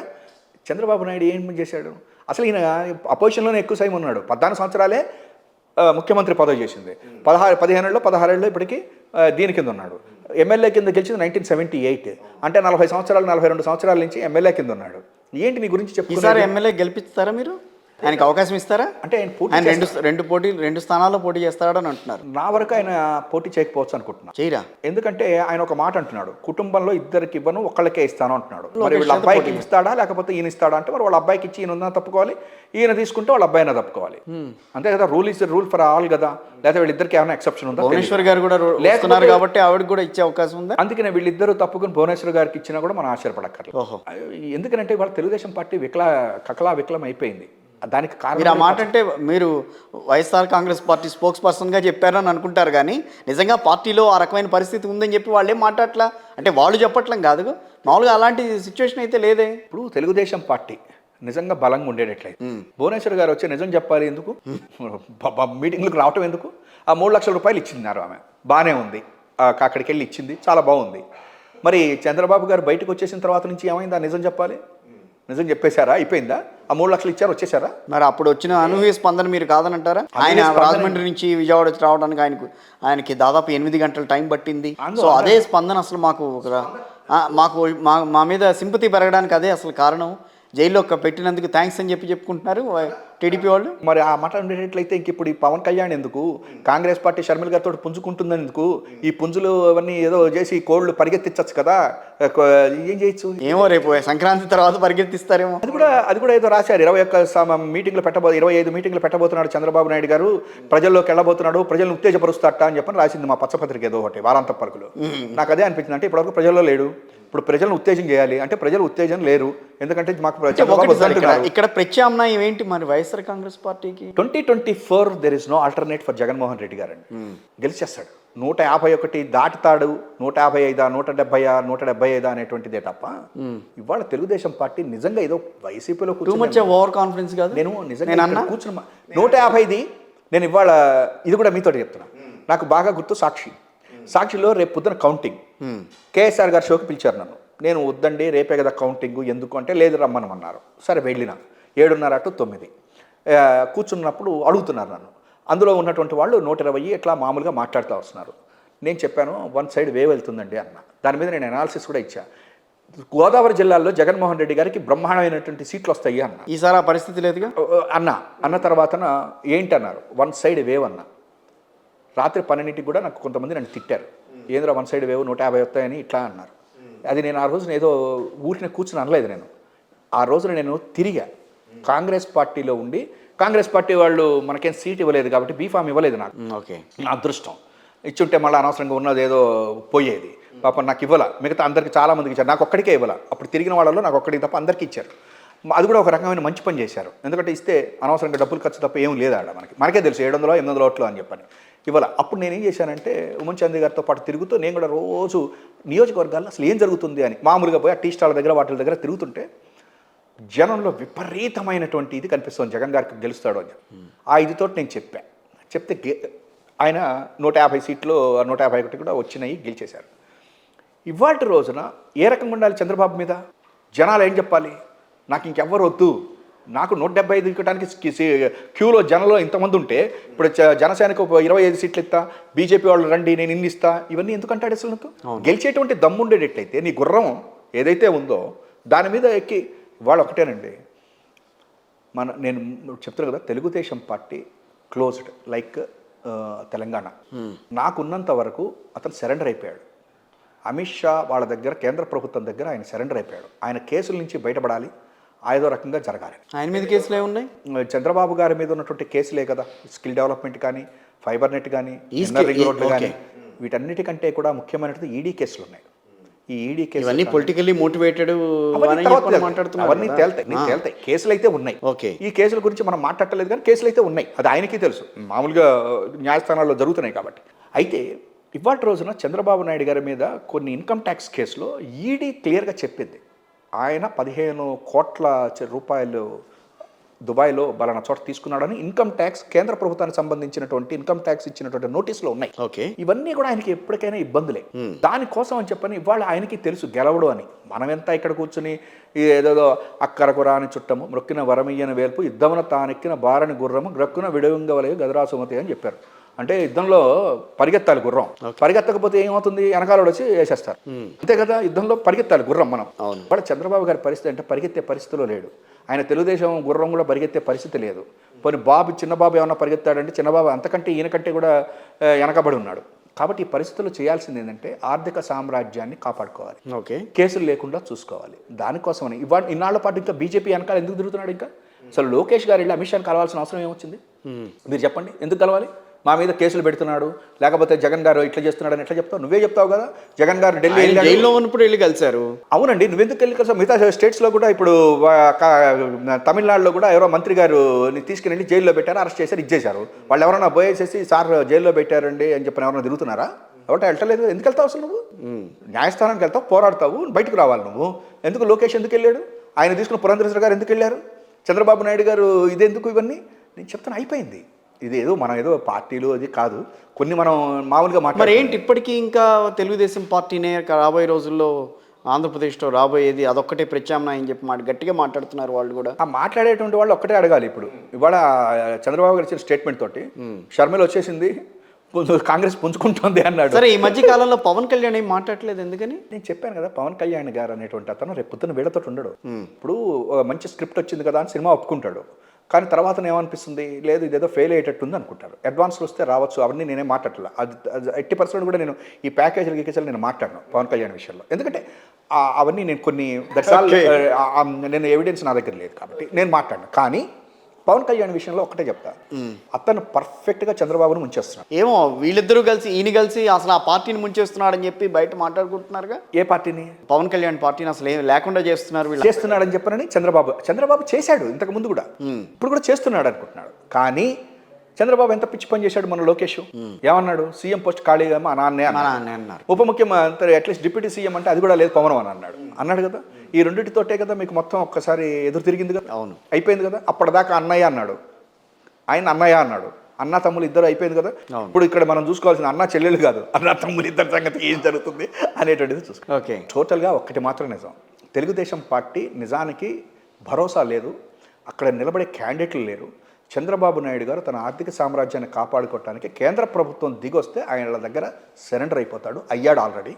ఆయనకి కావాల్సింది ఒకటి ఏంటంటే ఈ 75 ఏళ్ల జీవితంలో ఆ చౌతాల లాగానో లేకపోతే ఇంకొక లలూ ప్రసాద్ యాదవ్ లాగానో వీళ్ళలాగా కాకుండా ఏదో సేఫ్గా నన్ను ఒడ్డున పడేసించండి అనేటువంటిదే తప్ప ఇక్కడ ఏదో తెలుగుదేశం పార్టీ వచ్చేస్తుంది, తెలుగుదేశం పార్టీ క్యాండిడేట్. సరే, షర్మిల గారు వచ్చినందువల్ల పెద్దగా ఏమీ మీకు ఇబ్బంది ఏం లేదు. షర్మిల గారు వస్తే ఏమీ లేదు అని చెప్పని, కాంగ్రెస్ ఏం లేదు జీరో అని చెప్పని నేను చంద్రబాబు గారే చెప్పాడు ఇంతకుముందు. ప్రత్యేక హోదా నినాదం పైకి తీసుకొస్తే కాంగ్రెస్ పార్టీ ప్రత్యేకమైనటువంటి హోదా అనేటువంటి దాని మీద చంద్రబాబు ఎప్పుడైతే చెప్తాడో దాంతోపాటు కలిసి కాంగ్రెస్ కూడా చెప్పాలి. మరి వీళ్ళు ఆ రోజున 2018లో మీరు చెప్పినట్టు తెలంగాణలో వెళ్ళారు కదా, వెళ్ళినప్పుడు మరి ఆ రోజున అక్కడ తెలంగాణలో కాంగ్రెస్ పార్టీ చంద్రబాబుతో కలిసినప్పుడు చెప్పారా నెక్స్ట్ టైం మేము వస్తే ఇస్తాము అని 2019 ఎలక్షన్స్కి చెప్పారా? చెప్పలేదు. వాళ్ళిద్దరు కలిసి వెళ్ళలేదు. కాబట్టి ప్రజలు నమ్మరు వాళ్ళని. ప్రత్యేక తరగతి హోదా కూడా జగన్మోహన్ రెడ్డి గారే తెస్తాడు. ఎట్లా తెస్తాడు ఏంటంటే నెక్స్ట్ ఎలక్షన్స్కి వచ్చేసరికల్లా రేపు పొద్దున్న అక్కడ మోడీ ఇక్కడ జగన్ గెలిస్తే రాజ్యసభలో ఇవాళ మనకి మొత్తం 11 సీట్లు అయిన టోటల్ రాజ్యసభ మాదే చేతిలోనే ఉంటుంది. డెఫినెట్గా జగన్ గారి యొక్క ఇది అవసరమైనప్పుడు చిన్నగా చేసుకుంటూ వస్తాడు. మన విభజన చట్టానికి సంబంధించిన రెవెన్యూ కానీ ఇవన్నీ కూడా తీసుకొచ్చేసాడు కదా. ఇవాళ రోజున అప్పులు వీటన్నిటికీ జనంకి సంబంధం లేకుండా ఇవాళ ప్రతి సంక్షేమ పథకం అమలుపరచడమే కాకుండా ఈ పోర్ట్స్కి ఇవాళ 71,000 కోట్లు విద్యకి ఆసుపత్రికి వీటన్నిటికీ ఖర్చులు పెడుతున్నాడు కదా. ఏ మాట కామాట ఈయనకి ఇంటెన్షన్ ఉండొచ్చు, కానీ ఇబ్బందులు లేకుండా కేంద్ర ప్రభుత్వాన్ని తన ఇదిలో పెట్టుకున్నాడా లేదా, అది కదా కావాల్సింది మనకి ఇప్పుడు. అట్లా ప్రత్యేక తరగతి హోదా కూడా జగన్ గారే. ఇప్పుడు కాంగ్రెస్ పార్టీ ఇటు కర్ణాటకలో ఇటు పక్కన తెలంగాణలో గెలిచింది. సో అదే వేవ్ కొనసాగుతోంది కాంగ్రెస్ పార్టీకి. అదే రకమైన మూడ్ ఉంది కాంగ్రెస్ పార్టీ నేతల్లో. అందుకే ఏపీలో షర్మిలను దించారు. సో రాబోయే రోజుల్లో షర్మిల హవా కనిపిస్తుంది. మొన్నటి వరకు జగన్ హవా కనిపించింది, ఈరోజు షర్మిల హవా కనిపిస్తుందని చెప్పి వాళ్ళు గట్టిగా నమ్ముతున్నారు. ఆ రకంగానే పావులు కదుపుతున్నారని చెప్పి అని అంటున్నారు. నడదాకా చంద్రబాబు గారి సినిమా అయిపోయింది, పవన్ కళ్యాణ్ గారి సినిమా అయిపోయింది, అలా అంటారు. కాంగ్రెస్ పార్టీ సినిమా వచ్చింది, వెళ్తారు జనం. అసలు కాంగ్రెస్ పార్టీకి నిజంగా అక్కడ బేస్ ఉందా? బేస్ లేదండి, కాంగ్రెస్ పార్టీకి బేస్ లేదు. ఆంధ్రాలో పోయింది, తెలంగాణలో మొదటి నుంచి వాళ్ళు ప్రతిపక్షంలో ఉన్నారు. మీరు చూడండి 2018 ఎన్నికల్లో కూడా బీఆర్ఎస్ వర్సెస్ కాంగ్రెసే. అవును, తెలుగుదేశం కూడా ఆల్మోస్ట్ ఖతం అయిపోయింది. ఇప్పుడు తెలుగుదేశం ఎప్పుడైతే ఖతం అయిపోయిందో ఆటోమేటికల్లీ బీఆర్ఎస్ వర్సెస్ ఇది వచ్చింది. ఇవాళ జగన్మోహన్ రెడ్డి గారు వర్సెస్ లేదు. చంద్రబాబు నాయుడు గారు ఇన్నేళ్ళు ఎందుకు పరిపాలన చేశాడంటే కాంగ్రెస్ వర్సెస్ టీడీపీ. అవును, ఆయన ప్రతిపక్షంలో ఉన్న కాంగ్రెస్లో ఉన్న వాళ్ళతో పనులు చేయించుకుంటూ ఏదో చేసుకుంటూ నడిచాడు. ఇవాళ జగన్మోహన్ రెడ్డి గారు కాంప్రమైజ్ కావట్లా. అమరావతి పెట్టుకో, నాకు నీకు ఏదో ఇది ఇట్లాంటివి. అమరావతి అంటే ఒక విషయం వస్తుంది. ఇప్పుడు అమరావతి రాజధానిగా ఉందా, ఇంకా దాన్ని కేంద్రం పక్కకి తీసేసిందా దాన్ని? అంటే అమరావతి అనేటువంటిది ప్రస్తుతానికి రాజధాని కిందనే ఉన్నదండి. అయితే ఇక్కడ రాజధాని అమరావతి హైదరాబాద్ అనేది కూడా డౌట్ ఉందండి. ఎందుకంటే విభజన చట్ట ప్రకారం 2024 వరకు హైదరాబాదు మన ఉమ్మడి రాజధాని. అయితే చంద్రబాబు నాయుడు గారు ఎప్పుడైతే అమరావతి చేశారో ఒక నోటిఫికేషన్ ఇష్యూ చేయాలండి. నేను అడిగేది అమరావతితో పాటుగా మీరన్నట్టుగా 3 రాజధానులు ఉన్నాయా, రాబోయే రోజుల్లో 3 రాజధానులు వస్తాయా, లేకపోతే ఒకే రాజధానితో వైఎస్ఆర్ కాంగ్రెస్ పార్టీ నెక్స్ట్ ఎలక్షన్స్కి వెళ్తోందా? ఇప్పుడైతే మామూలుగా చూస్తే 2 రాజధానులు, ఒకటి అమరావతి, 2 హైదరాబాద్. ఇటు తిప్పారు దాన్ని. 2 రాజధానులు అంతే కదా. హైదరాబాద్ పార్లమెంట్లో పెట్టాలి, అది తీసేసి ఇవ్వాలి రేపు పొద్దున్న. ఓకే, అది ఇవ్వలేదు, యాజ్ పర్ ది గెజిట్ మీరు మాట్లాడుతారు అంతే. దాని ప్రకారం నెక్స్ట్ మేమేమంటున్నాము, విశాఖపట్నం కనుక పరిపాలన కింద ఉండేటట్లయితే, రాజధాని పక్కన పెట్టండి, ఆ వరలు పక్కన పెడితే పరిపాలన కింద రేపు పొద్దున అక్కడ సీఎం గారు అక్కడికి వెళ్తే ఇన్వెస్టర్స్ వస్తారు. ఇప్పటికే ఇన్ఫోసిస్ వచ్చింది, మిగతా విప్రోలు వీళ్ళందరూ వస్తున్నారు, అదాని డాటా సెంటర్ వచ్చేస్తుంది, ఇవన్నీ వస్తున్నాయి. కాబట్టి ఇంకా కొంచెం మూవ్ అవుతే అక్కడ డబ్బులు తీసుకొచ్చి అమరావతి మీద ఖర్చు పెట్టడం మూలకంగా డెవలప్ అవుతుంది. ఇప్పుడు మీరు ఒక చోట సంపాదిస్తే ఇంకో చోట ఖర్చు పెట్టగలుగుతారు. అసలు ఖర్చు లేని, సంపాదన లేని చోట కూర్చుంటే ఇంకో చోట ఎక్కడి నుంచి వస్తుంది మీకు? అది ఇవాళ జగన్మోహన్ రెడ్డి గారు చేస్తున్నారు. కాబట్టి ఇవాళ అమరావతి అనేటువంటిది ఉన్నది. అమరావతి ఎప్పటికీ ఎక్కడికి పోదు. కాకపోతే రియల్ ఎస్టేట్ బిజినెస్ సాగదు. లేదు, చంద్రబాబు గారు తెచ్చింది అది ఒక రియల్ ఎస్టేట్ బిజినెస్ కింద తెచ్చాడు. అసలు ఎవరు కూడా ఈ దేశంలో ఎప్పుడు కూడా అమరావతిలో భూములు మళ్ళీ భూముల ధరలకు రెక్కలు వస్తున్నాయి. రాబోయే రోజుల్లో మళ్ళీ చంద్రబాబు వస్తున్నారు, అమరావతి రాజధాని అని చెప్పి తెలుగుదేశం పార్టీ ఊదరగొట్టేస్తుంది. ఆ ఊదరగొట్టడం కూడా వాళ్ళకి మైనసే. ఎందుకని చెప్పంటే అమరావతిలో భూములు ఉన్నటువంటి వాడు కోటీశ్వరుడు అవుతాడు, ఉత్తరాంధ్రలో ఉన్నవాడు రాయలసీమ వాడు ఏమవుతాడు?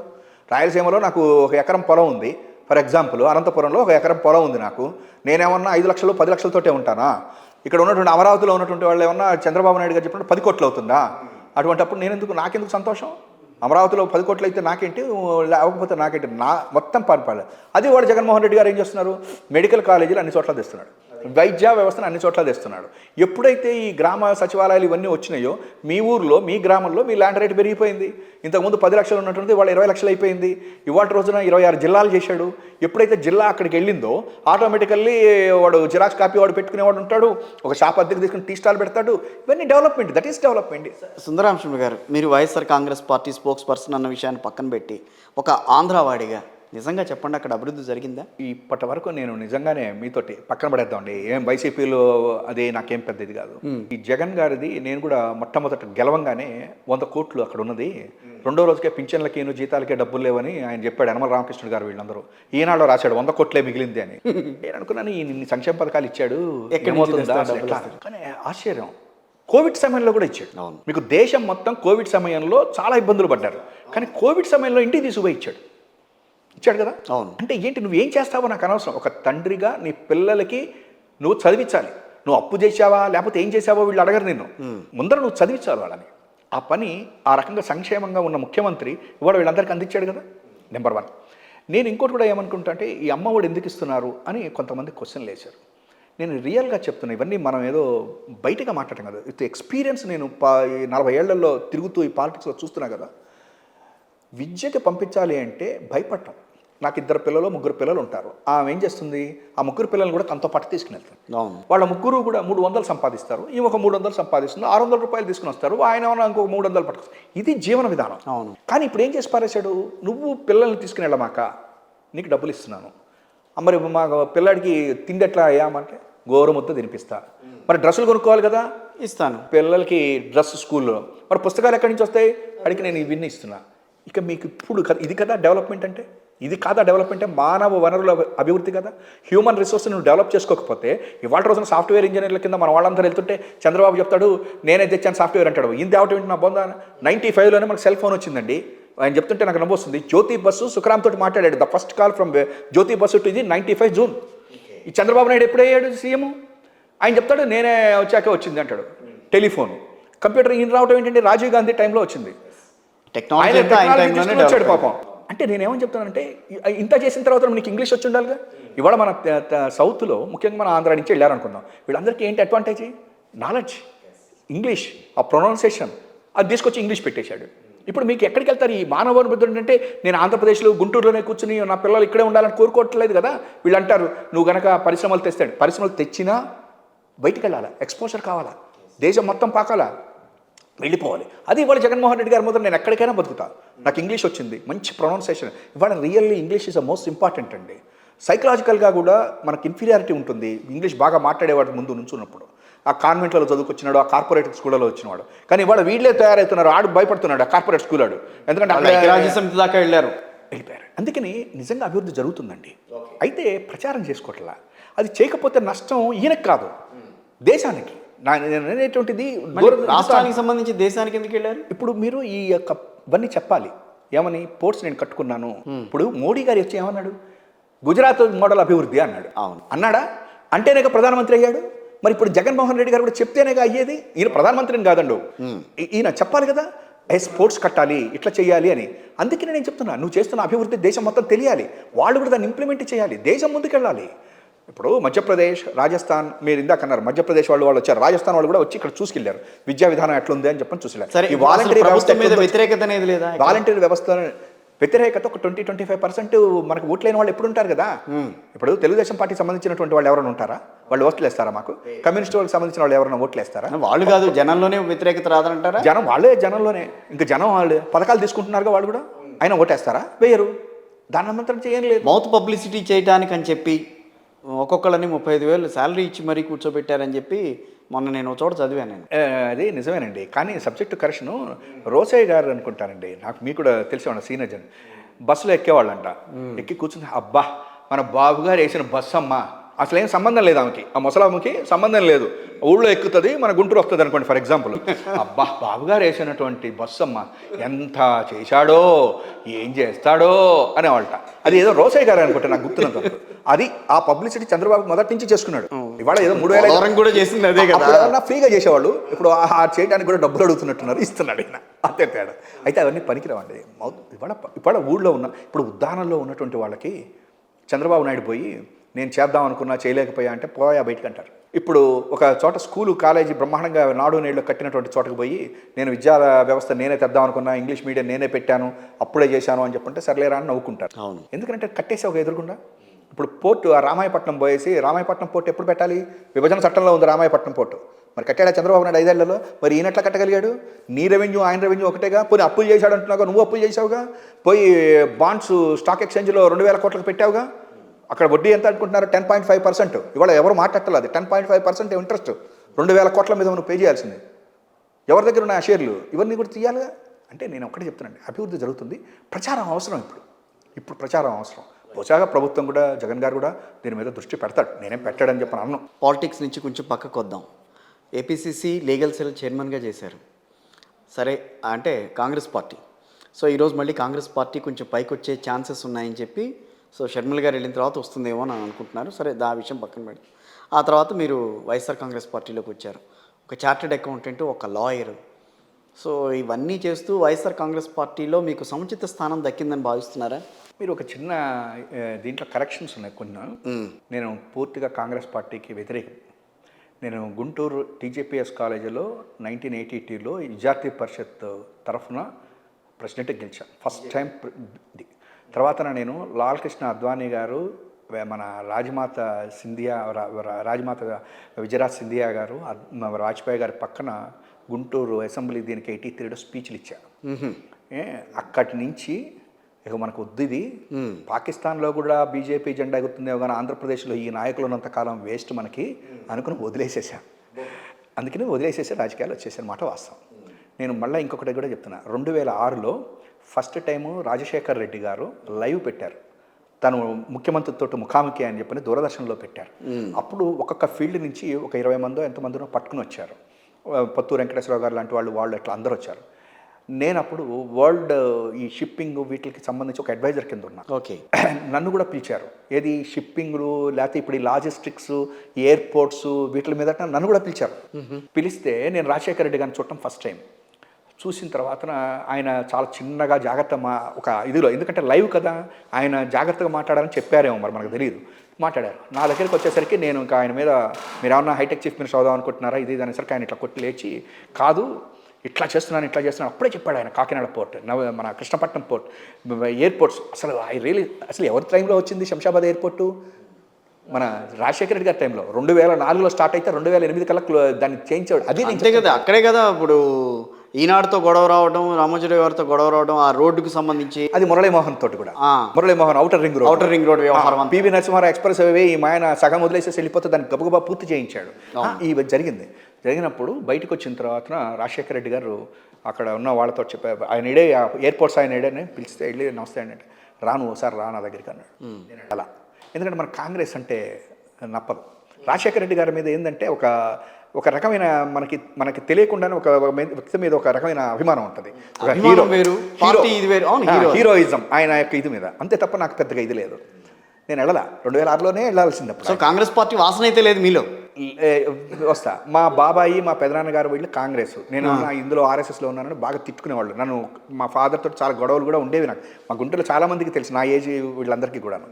కానీ నేను 2013లో ఫస్ట్ టైం, ఇవాళ ఒక్క నిమిషమే చెప్తా మీకు. 2013లో నేను గుంటూరు విజయవాడకి గ్రాడ్యుయేట్ ఎలక్షన్స్కి పోటీ చేశాను. ఓహో.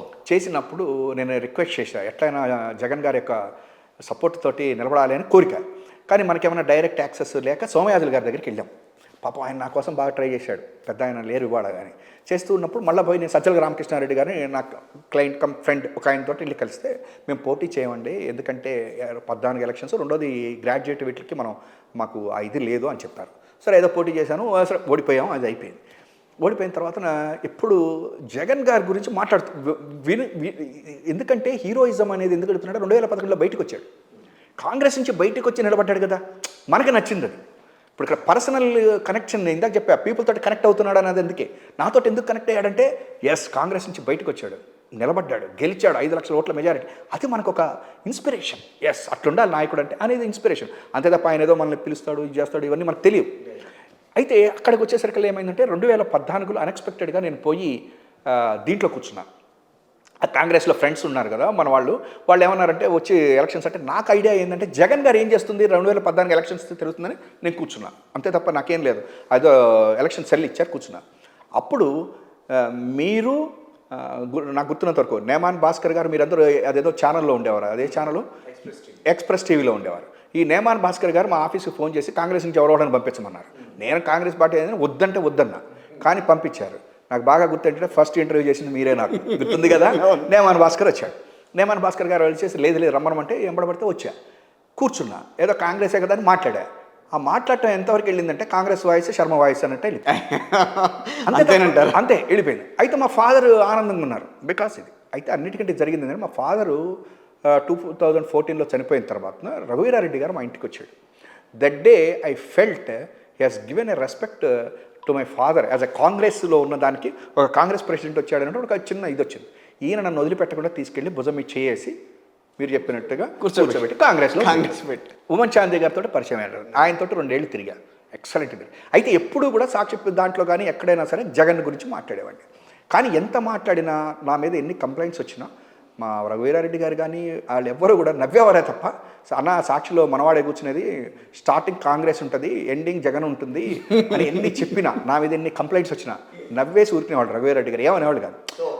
సో ఒక్కనే షార్ట్ చేసి ఆ రకంగా వచ్చిన తర్వాత నేను 2019లో కాంగ్రెస్ నుంచి బయటకు వచ్చేసి, అంటే వాళ్ళు ఏదో వద్దన్నారు టీవీలకి, మానేసిన తర్వాత actually I want to keep quiet, ఇంకా మనకి అనవసరం అని చెప్పి నేను ఏదో రష్యా పోయి మళ్ళీ మన వేరే ఇది వెళ్దాం అనుకున్నా. కానీ అన్ఎక్స్పెక్టెడ్గా మళ్ళీ నాకు ఉన్నది ఇప్పుడు చెప్తున్నా, ఒక్క నిమిషం చెప్పేస్తున్నా. నేను మళ్ళీ మా గుంటూరులో ఉపాధ్యాయ ఎన్నికల ఎమ్మెల్సీది వచ్చింది. మళ్ళీ నాకు అది గోలా, మాకు అదేదో ఎన్నికలు పోటీ చేద్దాము అని పోయి మాట్లాడితే మన జీవీడీ గారు, సజ్జల గారు వాళ్ళ దగ్గరికి వెళ్ళాము. వాళ్ళు ఏమన్నారంటే, సజ్జల గారు పార్టీలో చేరు, ఇది అవ్వకపోవచ్చు, అది ఇది అన్నారు. ఆయన ముందే చేరేసారు, అయిపోయింది. ఇంకా అక్కడి నుంచి ఇక వైఎస్ఆర్ కాంగ్రెస్లోకి వచ్చేసారు తప్ప. అయితే ఇక్కడ నేను జగన్ గారి మీద ఉన్న అభిమానం, నాకు ఐ లైక్ హిమ్, ఎందుకంటే అది కావాలి. ఇవాళ ఇన్ని వేల కోట్ల రూపాయలు. ఇంకొకటే చివరిగా చెప్పాలి, ఇవాళ మన పార్టీలో నుంచి బయటికి వెళ్ళిన వాళ్ళు మాట్లాడే అప్పుల గురించి ఎంత దారుణం అంటే తప్పది. నువ్వు అప్పు చేసే దేనికోసం చేస్తున్నావు? సంక్షేమం కోసం. సంక్షేమము ప్లస్ అభివృద్ధి కోసం. నువ్వు ఆస్తులు ఇచ్చేస్తున్నావు. ఇవాళ పోర్ట్స్ కట్టినా, లేకపోతే హాస్పిటల్ కట్టినా, ఇవన్నీ నీకు అసెట్ క్రియేషనే కదా. అదే కదా మనం చెప్పేది. బ్యాంకులో లోన్ తీసుకున్నా, ఒక ఇండస్ట్రీ పెట్టా, ఆ ఇండస్ట్రీతో పాటు పక్కన ఉన్నటువంటి వాళ్ళకి నేను క్వార్టర్స్ కట్టించా, ఇట్స్ డెవలప్మెంటే. దాన్ని కూడా చప్పుడుగా మాట్లాడుతున్నారు. కాబట్టి ఇప్పుడు ఇంకా కొంచెం ఎక్కువయ్యి మనం ఎట్లయినా సరే ఇంకా ఈ ఎలక్షన్ బాగా జగన్ గారికి, ఆయన ఏదో అంటారే ఉడతా బత్తి, సో ఉడతా బత్తి కింద అదేదో ఉడతా ఇదిలాగా మనం చేస్తున్నాం, అంతే తప్ప కాంగ్రెస్ అంటే గౌరవం. కాంగ్రెస్ అంటే నాకు గౌరవం ఉంది, ఇప్పుడు గౌరవం ఉంది. ఒకప్పుడు నేను వ్యతిరేకమే 100%, ఇప్పుడు గౌరవం ఉంది. ఎందుకంటే కాంగ్రెస్ వల్లే నేను అసలు ఒక ఎక్స్పోజర్ వచ్చింది, ఎలివేట్ అయ్యాను. ఈరోజు కూడా కాంగ్రెస్లో వాయిస్ అనేటువంటిది అసలు నేనే ఆశ్చర్యపోయాను. అది అన్ఎక్స్పెక్టెడ్గా. ఇవాళ మీరు, నేమాన్ భాస్కర్, మన రమణ ఉన్నట్టున్నాడు, ఇప్పుడు హెచ్ఎంటీలో ఉన్నట్టున్నాడు. మీరు ముగ్గురే ఆ రోజున మీరే ఫస్ట్ ఇది చేశారు, తర్వాత రమణ కూడా చేసినట్టున్నాడు. అసలు నిజంగా మీరు పిలవచ్చి ఆ ఎక్స్ప్రెస్ టీవీ రాకపోతే నేను టీవీలోకి వచ్చేవాడిని కాదు అసలు. భాస్కర్ కానీ మీరు పిలవకపోతే. ఇప్పుడు వై నాట్ 175 అన్నారు, ఫైనల్గా అడుగుతా. 175లో ఇప్పుడు ఎన్నికలు జరిగితే ఎన్ని వస్తాయనుకుంటున్నారు? వాళ్ళే చెప్తున్నారు 175 గెలుస్తాడు అని. ఎందుకంటే 175కి ఈయనకి దగ్గర క్యాండిడేట్స్ ఉన్నారు. ఇప్పుడు ఆ 150లో తీసో పెట్టో మార్చో ఏదో చేస్తున్నాడు కదా. నాకు 175 అనే లిస్టు ఇచ్చేసేమన్నట్టు తెలుగుదేశం పార్టీ వాళ్ళని ఇవ్వట్లా. అక్కడ ఆయన వద్దన్న వాళ్ళని ఎవరైనా తీసుకుందామో అని అనుకుంటున్నాడు అంటున్నాను. నేను ఒక్కటే చెప్తున్నాను సార్, శత్రువులందరూ ఎప్పుడు ఏకమవుతారు? బలహీనులైతే. స్ట్రాంగ్ అయితే. అవును. నేను స్ట్రాంగ్ ఉన్నానంటే బలహీనులు అయినటువంటి శత్రువులందరూ ఏకమవుతారు, అంతే తప్ప లేకపోతే ఏమవుతారు? ఇవాళ వాళ్ళందరూ ఏకమవుతున్నారు. 14 ఏళ్ళ ఇండస్ట్రీ చంద్రబాబు నాయుడు గారు సామాన్యం కాదు సార్. ఆయన మనం ఏమి ఇది చేయట్లా. భగవంతుడు అందరికీ అవకాశాలు ఇచ్చినట్టుగా ఆయన ఒక రకమైనటువంటి పొలిటికల్ ఇది చేశాడు. మనం ఇవాళ వెన్నుపోటు పొడిచి ఇవన్నీ చేసినా ఒక శకం అది అయిపోయింది. ఇవాళ చంద్రబాబు గారి శకం అయిపోయింది. ఇది జగన్ శకం. దిస్ ఇస్ జగన్స్ దాన్ని ఏమనాలి ఎరా. ఎందుకంటే అభివృద్ధి అంటే ఇట్లా చేస్తా, అప్పులు చేస్తావా ఇప్పులు చేస్తావా కాదు. నువ్వు ఇల్లు కట్టు, స్కూల్స్ కట్టు, ఆసుపత్రులు కట్టు, పోర్ట్స్ కట్టు, ఎయిర్పోర్ట్స్ కట్టు, తర్వాత ఇవన్నీ చేయి. ఇవి మాకు కావాలి ఇవాళ. అప్పుడే మీకు వస్తుంది, దేశం మొత్తం వస్తుంది. 110 120కి అయిపోతుందని ఫీల్ అవుతున్నారు అంతా. నేను ఒకటే, ఇప్పుడు ఇవాళ నెంబర్ గురించి కూడా ఇంకా ఎక్కువ మాట్లాడక్కర్లేదు. అవును, ఇంకా 3 months ఉంది కాబట్టి మామూలుగా అసలు ఒకటి మాత్రం నిజం, నాకున్నంత వరకు 151కి 1 2 అన్న పెరగాల్సిందే తప్ప తగ్గేది ఏం లేదు. నువ్వు 175కి 175 వస్తాయా అంటే ఆయన చేస్తున్నది అదే. నాకు 175 కావాలి అంటున్నాడు. కానీ ఒకటి మాత్రం ఏంటంటే, ప్రజాస్వామ్యంలో అయినా సరే మంచి ప్రతిపక్షం ఉండాలి. అది దురదృష్టం ఏంటంటే ఆంధ్రప్రదేశ్లో లేదు. ఓకే, అందుకని జగన్ ఎరా అదేనా, జగన్ ఎరా. అందుకనే ఆంధ్ర విన్స్ అంటే జగన్ విన్స్, ఆంధ్రప్రదేశ్ గెలవాలి అంటే జగన్ గెలవాలి. Okay, right. Thank you very much అండి సుందరాంశం గారు.